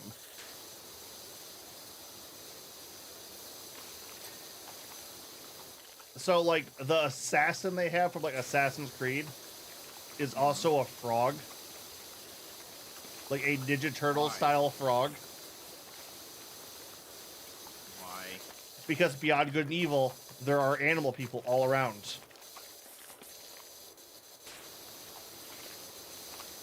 Fine. And they're the repressed underclass, which is what the assassins like to recruit from. I've only played Assassin's Creed 1 and 2. I watched I was just kind of bored one day at work and just watched a breakdown on like some of the characters. It's like, damn, I liked the show, and it breakdown like gave me even more respect for it. Because it's so Raymond is a TV anchor helping support the heavily fascist controlling government as a spokesperson. It's kind of sad when you think about it. Oh, it's horrible. It's like every part of the show is absolutely like terrible and horrifying in like that dark 80s feel. It's just kind of like, man, Raymond finally gets to be in something, and they go and do that to him. Well, I never actually played a Rayman game. Yeah, you just know the like the stuff they have at the end with him is like, wait, did Rayman just have a character arc? What the fuck am I watching? And like, I started this just because I was bored. I didn't have anything to do with it. One day I was just like, all right, what can I fucking throw on, and just throw on as background noise while I just kind of relax. It's like, all right, fuck it, throw it on this, and then it like watch episode 1, like, okay, that was some pretty fucking high octane bullshit, and then I guess I just don't watch enough stuff. Like that, like a lot of the good shows I really end up liking. There's stuff I put on in the background, and then like I keep hearing enough stuff to draw me in. I actually sit down and start watching it. Yeah, that's kind of one of the things where it's like that's kind of how it was with like the 2003 Ninja Turtles, or the The CGI. CG one. Yeah. I was like, this is interesting. Like, I was just drawing during it and editing, and then it's like it became interesting enough. I'm like, what is this? Because like it's so good. Like, but then it's because I didn't pay enough attention, I don't remember enough of the plot points. So I kind of need to go back and watch. But then it reminds me, I'm like, do I really want to watch this again because I remember the plot points now? It's weird. I would say there's enough on that one to keep going forward. And you just pick it up from there. Because generally, especially early on in the show, they don't quite have the characters down. Like the CGI one, I remember so many people changed so heavily later on. I mean, that's just good character development, though. Yeah. Well, I meant like they didn't quite know what to do with them yet, like at the start, and then after a little bit, they figured it out. It was like, oh yeah, now they know what they're doing with this character. This is just one of those ones where it's like, it's just about time. Yep. No, oh, I'm trying to do so much right now. Imagine, I've been that way for the last 10 years. Yeah.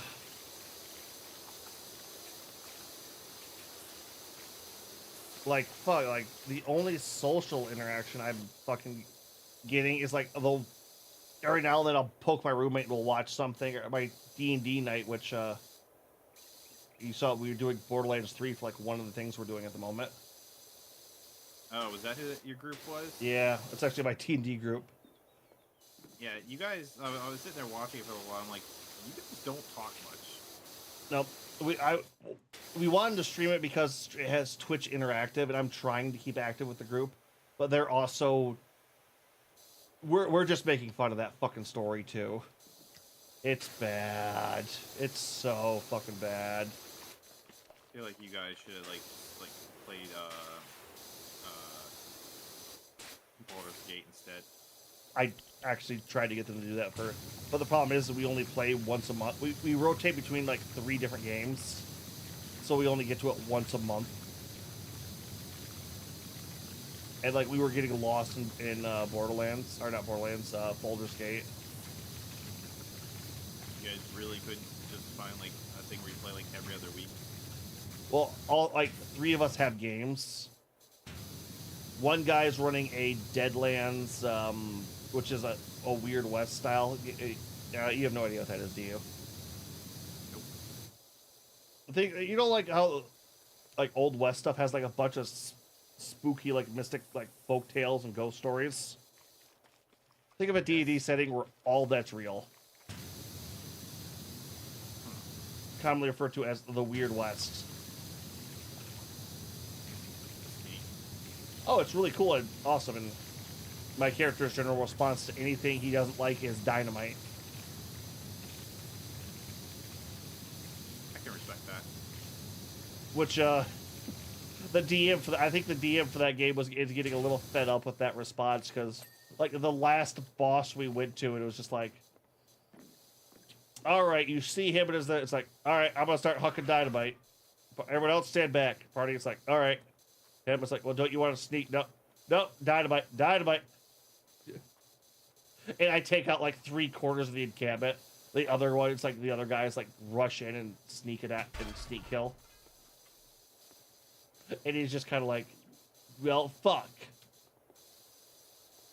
Well, you know, if he hasn't figured out by now that's what you're gonna do and design enemies appropriately, that's his own fault. Well, the problem is I know exactly what my weakness is, and the other 2 people love to act as scouts and shit. So anytime anything pops up, they're either on top of us, like 80% of the time now, or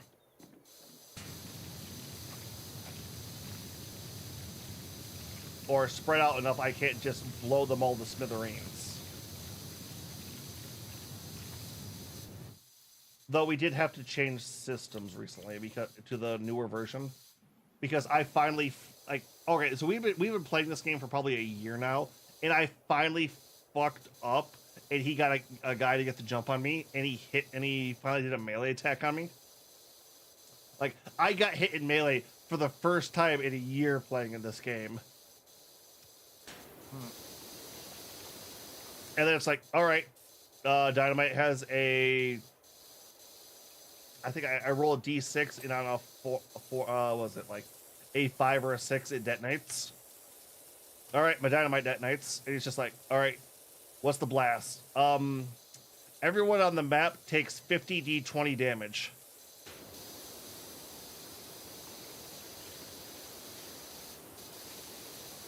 Is that a lot? Most people have 4 health. So you killed everyone. Good job. I left a fucking crater. And it's just like, why is that so dangerous? I'm just like, it's the penalty for carrying such a powerful item. I've just been very, very careful with everything I do. This is the first time you've hit me in melee. It is just sitting there like,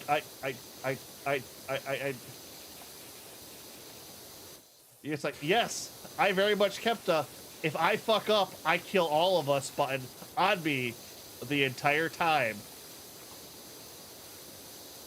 Because I had always made a point to say, like, yeah, no, you guys realize if I ever, because always the comments of like, oh, hey, like, our rifles do like a D6 of damage or a D8, and your dynamite does 3 D20 per stick, and you throw them in bundles of 2 or 3. Like, don't you feel that's a little broken? I mean, if I get hit in melee, I die, so... It's like, I'm 1 hit, they're 1 hit.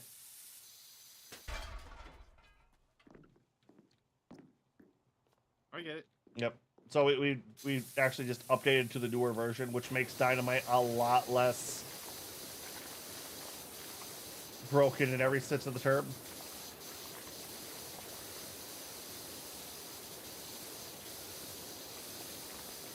Spraying this metal thing with the metal cleaner and... Yeah, I left that for you for a reason. Like, that looked like it was going to be a bitch. Oh, so you actually have to do the one thing to click refill. That's why it wasn't working. Oh, okay.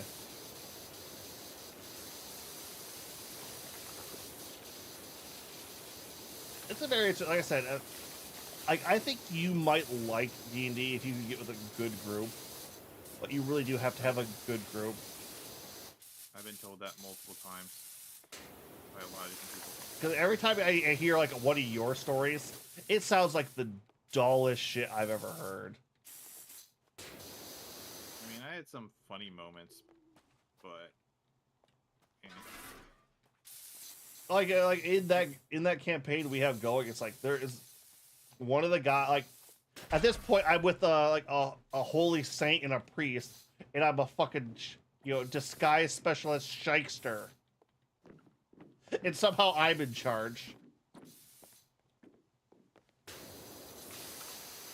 Just sounds like Doom. Doom? Really? Yeah, it sounds like they're all screwed. That's what I meant. Oh. They're all doomed. Hey, I'm like, when it comes to tactical things, especially if I have a second, I'm very good at it. It's like, I am horrible at reflex style stuff. So most things. Got it. Which it's just ironic because that's all I play with you guys majority of the time. Like, I am playing my worst genre with you guys, generally. Yeah, that sounds about right. To be fair, though, most tactical games aren't co-op. Yep, nope, that's the problem I run into.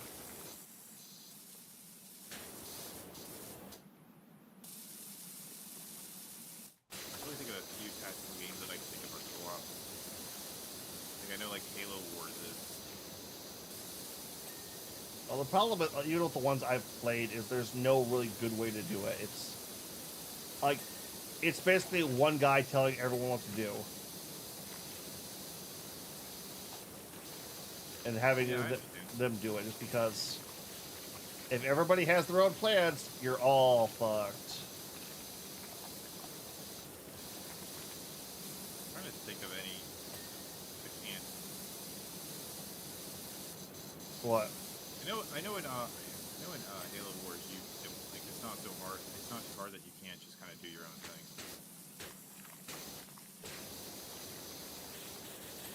Yep. I can probably take off that.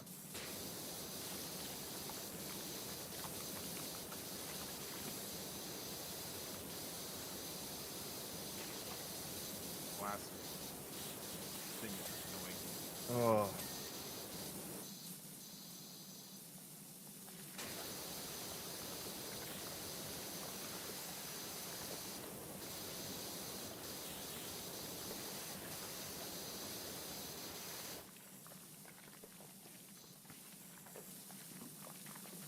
Can't even tell where I'm spraying this. You know, the funny thing is, ironically, of all the things we've cleaned here in this game, this is the only one so far that actually feels like, yeah, I can see how it got like this outside all the time. Yeah. There's been a couple of them I could understand. I think the firehouse was like, oh yeah, just the fire truck, I should say. It's like, yeah, no, that was just covered in soot. That makes perfect sense.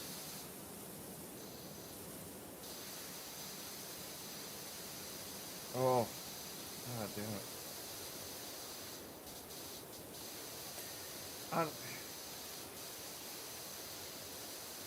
It's a very interesting concept. It's like I would say, I think with the right thing you could beat it. Although, like I said before, how much do you enjoy going through like a character sheet and like building a character?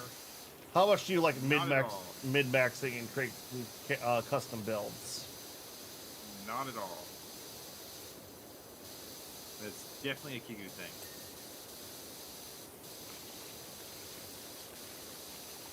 Because that is a bit of D&D. It's building your character, like thinking about what combos into what. Like, oh, I know. I've played D&D a handful of times.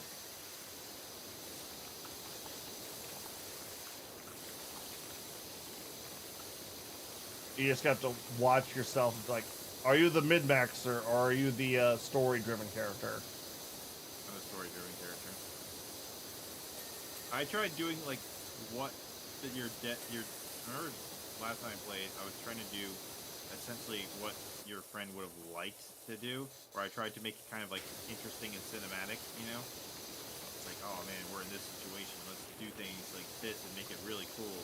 And then the guy I was playing with did the thing where he does the funny, haha, I can just kind of break through it with some cheap bull crap, and then it's like, oh, okay, well, whatever then. That's the thing, it's like... Everyone does that. Heck, that's basically what most isekais essentially are when you think about it. Like, have you seen the Goblin Slayer? Yeah. Yeah, I mean, he's basically that. He's the character who goes, I'm going to come up with something unconventional to win the day, which is good and it makes it interesting. But like when you're playing the game, it's like, you know, it's not as fun if everyone just comes up with a million different workarounds instead of actually fighting the way you're kind of supposed to. Well, that's kind of the beauty of it. There is no you're supposed to fight a certain way kind of thing. I know, but the general concept is that the DMs don't really have, like, unless they go hardcore and coming up with concepts to get around it, they don't have the tools to force, like, they're using like base design things while you're sitting there using like super customized things, you know? Yeah. Well, it's very much a video game design. D&D is the quintessential like video game startup. I know. The guys who made it, I think, teach classes at that one game design college in Florida. Yeah. Oh, you say that you speak of isekai and stuff like that. It's kind of funny if you ever look at like an interview with the guy who wrote Overlord. He basically goes, "Yeah, no, I was kind of all my friends couldn't make our D&D group, so I took a story idea I had and turned it into a light novel." Yeah, one of the things that I've been told multiple times is like a good way to if you're trying to write a good story, just play D&D and then just use what happens. Yeah. Because you like the I don't want to put a bad okay, but you like the vanilla hero story, don't you? Sometimes. I like Overlord. Well, no, I'm saying like you love Halo. You like a lot of the stuff you say you like. I get this. You like this because it's the base hero story. It's the base good guy story. Yeah, probably. It's also the concept that the real world has so much evil in it. It's just nice seeing the hero, a Just standard be a hero. nice, good guy and win. Yeah, like, don't be wrong. Like, have you been watching Solo Leveling? Yes. I'm liking that, but it helps that the main character is just someone who is like genuinely likable, even Yep. though he doesn't know anything about games. So it's kind of like, dude, you need to like he needs to like try out some of this stuff. You just think to yourself like, you have these cool things and you're not trying any of this stuff. Use your abilities. I do like that he ignored the magic and then he realized, oh, so this is what I need it for. Okay then. I haven't watched the newest episode, so I need to catch up on that this week. Oh, it's really good. Oh yeah, I've read the light novel or the manhwa, Oh, so like I know where the story's going. I have not, so. But I do like how, like, it has that very dark feeling, like, because you know that the demon that gave him the powers, like, there's something going on there. Not what you think, though. It's like I'll definitely give it that. The problem, a lot of I've also gone through and read a lot of light novels too. So like, I know how Slime ends. I know how, like, I know the progression of the story in Overlord. I know a lot of different these bits. Did they just release an Overlord movie? I think it's coming out soon. I don't think it's out yet. I know that they have an Overlord game that's not very good apparently. The phone game. No, it's on Steam. It's a Metroidvania. They actually just released a physical copy of it on limited run. It's like, I was like, oh, you finally did that when I actually finally bought the game on Steam for super cheap. So it's like, now you have a physical copy. Like, damn you. Okay, I haven't heard of that, honestly. It's like, I'm not really sure what it's about though, because the way it's designed, the way the title goes makes it sound like you are against Einzog and you're trying to escape.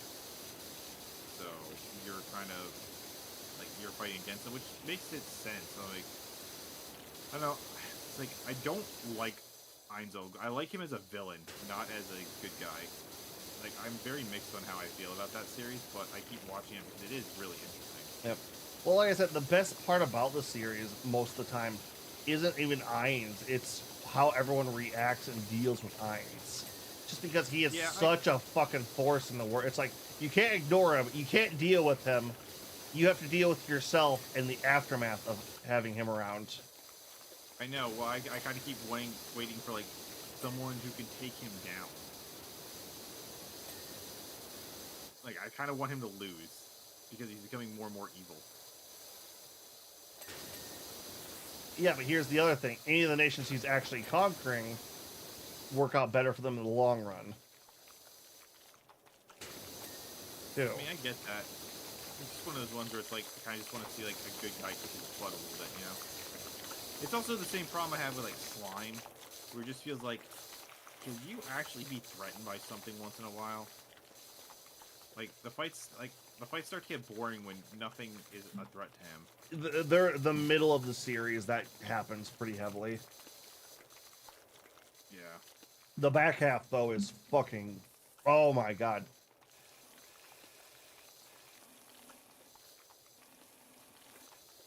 It gets really fucking good in the back half. I'm just not sure how far they're going to go with it. Yeah, it's hard to say. Slime has certainly been interesting. Nothing else. All right. Put it up there, like, I don't like it as much as a lot of other people do, but I still do like it. You know what I mean? Yep. Okay. I watched the spin-off. What was it? Spin-off? Oh,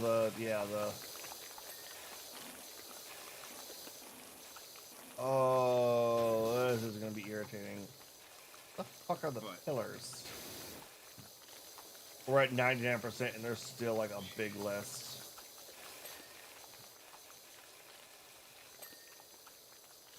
What the fuck are you cleaning? Because I thought I got most of the stuff up here. Nope.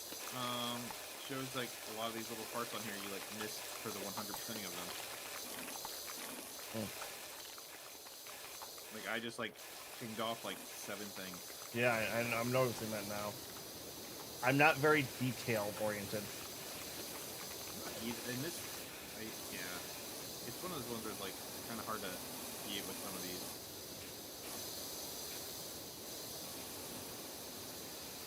Like, this is the reason I got fired from my sandblasting job and my power washing cleaning job.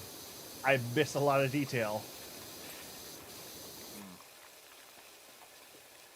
Like, I tried them because they pay good and I could deal with the suits, the stink. I could deal with all that. I'm just not good with detail. I tend to miss stuff a lot. I get it. I mean, are you using a little thing that like points out where it is? Yeah, I'm doing that now, but like going through initially, I was just kind of just, oh, that looks good, that looks good, that looks good. One of those, I'll come back and finish this later. Oh, see, I'm kind of just using like, I'm doing what I can, but I'm also like, You don't move until you're done. no, well, it's not even that. There's a thing in the corner that tells you how close you are to being done with it. So Yep. I should probably put the extender off now. does it matter What? the extender versus not having the extender? Oh, you can get closer if you don't have the extender on. Oh.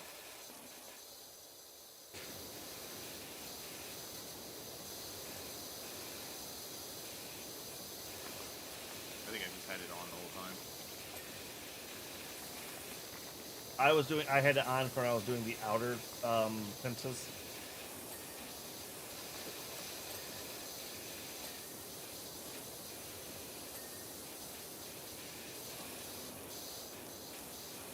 Look at this, getting a bunch of little things taken care of. Yep. There is it.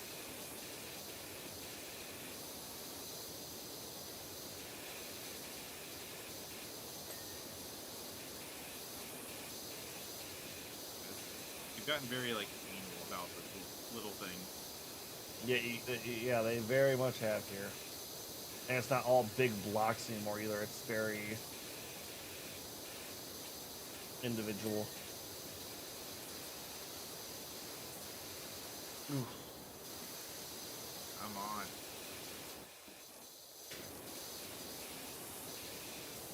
Like I'm blasting this thing and it's just like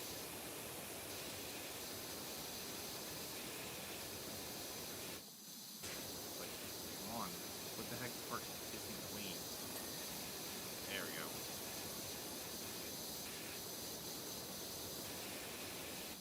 See, now there's this thing called the eaves, and I'm not sure what that is. Oh, got it.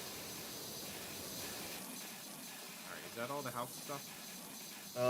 Facets, middle deck joint, pillar, steps, upper deck, rim joints. Now there's still some more stuff. Window frame, lower house walls, lower deck undersides. We missed one of the signs?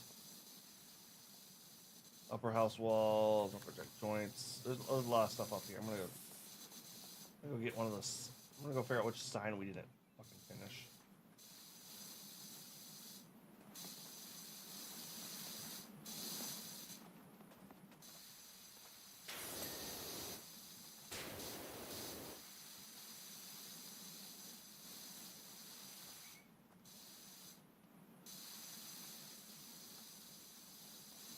So upper deck joint. There's another one.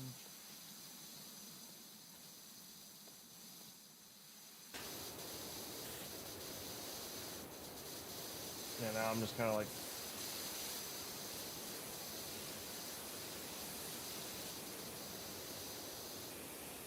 Where is the list at? I hit escape.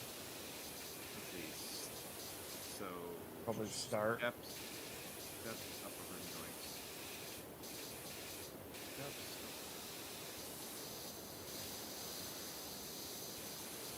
Oh, I was gonna ask you about. Is there a capybara in the Ninja Turtles comic? Capybara. Name doesn't sound right. It's a type of animal. What's What's the character's name? I do not know. You know what a capybara is, right? Nope. It's like a rat the size of a dog.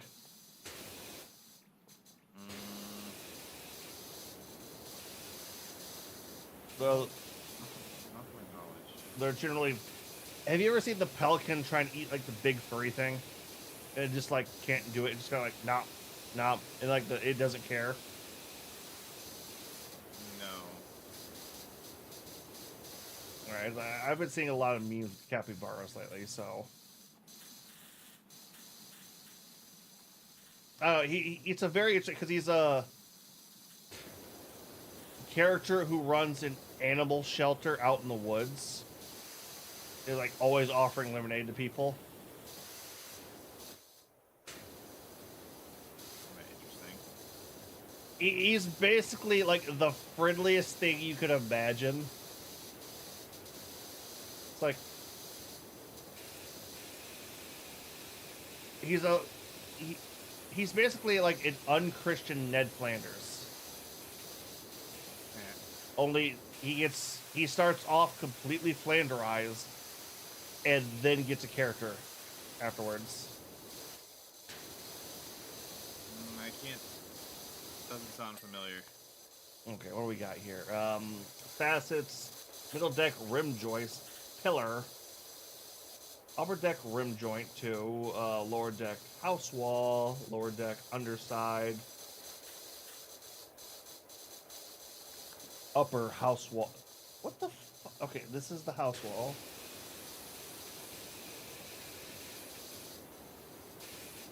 Alright, anything we're missing here?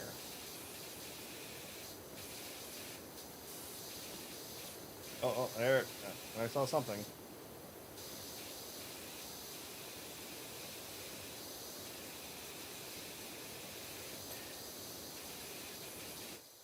I don't know. He's just interesting because I think it was like towards somewhere in season 1, like all of the mutants get together to form like a league of evil against the turtles, and they invite him in there too because oh yeah, that's just another villain or another mutant, and all he does is like stand around like the villains, offering them lemonade and trying to give them words of encouragement.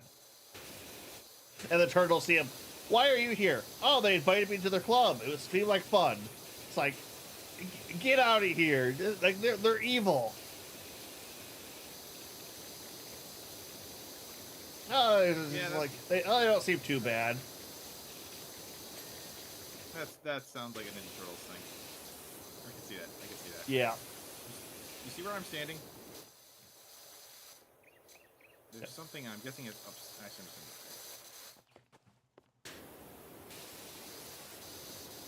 Okay. Well, so what do we have now? What do we have? We have like okay, we're down to 3. Middle deck rim joint is the fucking.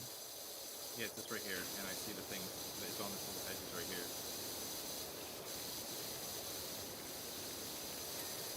There we go.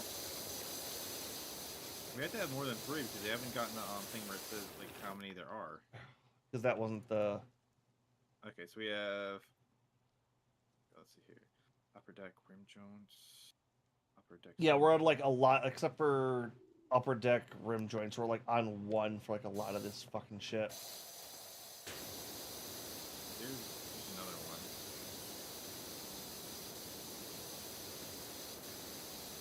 Come on.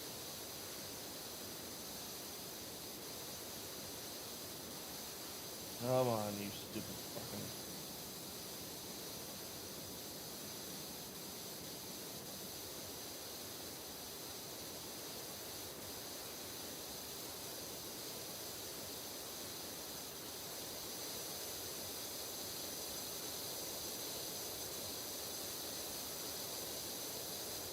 I'm having a hard time getting like figuring out where this like spot is.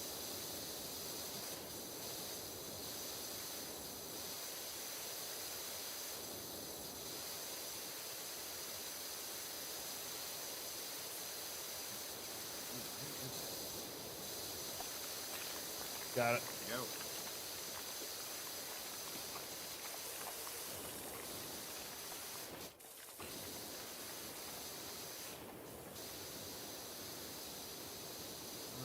Upper deck top side.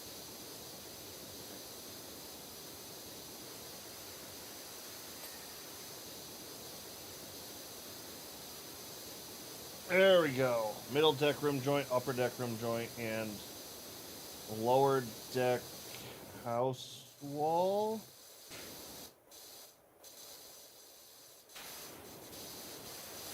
Trying to find this upper deck rim joint. Oh, here we go.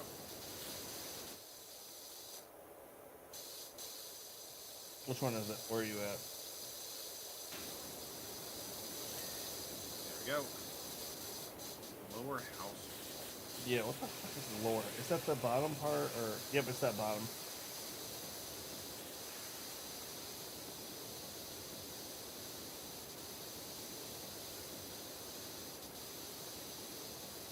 Oh. No, I saw that. There.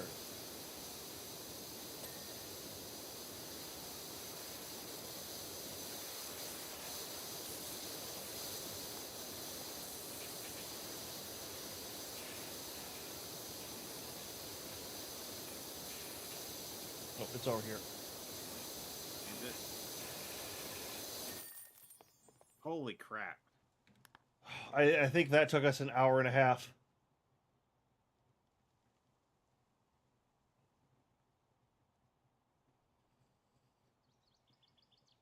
Shit, okay, yeah, that took a minute. Yeah, it did. I wonder if All right, there's... you want to do one more and call it? Oh, I want to see what the next one is, but I'm probably going to have to call it here. It's a temple. Load it up. Let me see what the fuck this is. Because after we beat this one, we'll have enough for the last power up. We're only 300 away. No, I'm gonna have to call this here because that's cause I need to be up in 5 hours. Actually, this one doesn't look that bad. To be honest, it's very small. No, I'm already kind of like I was gonna call after that last one. I was expecting us to be done before midnight. What is it past midnight? Damn. All right. Yeah, that like I said when I said that last one took a while, it took a while. All right.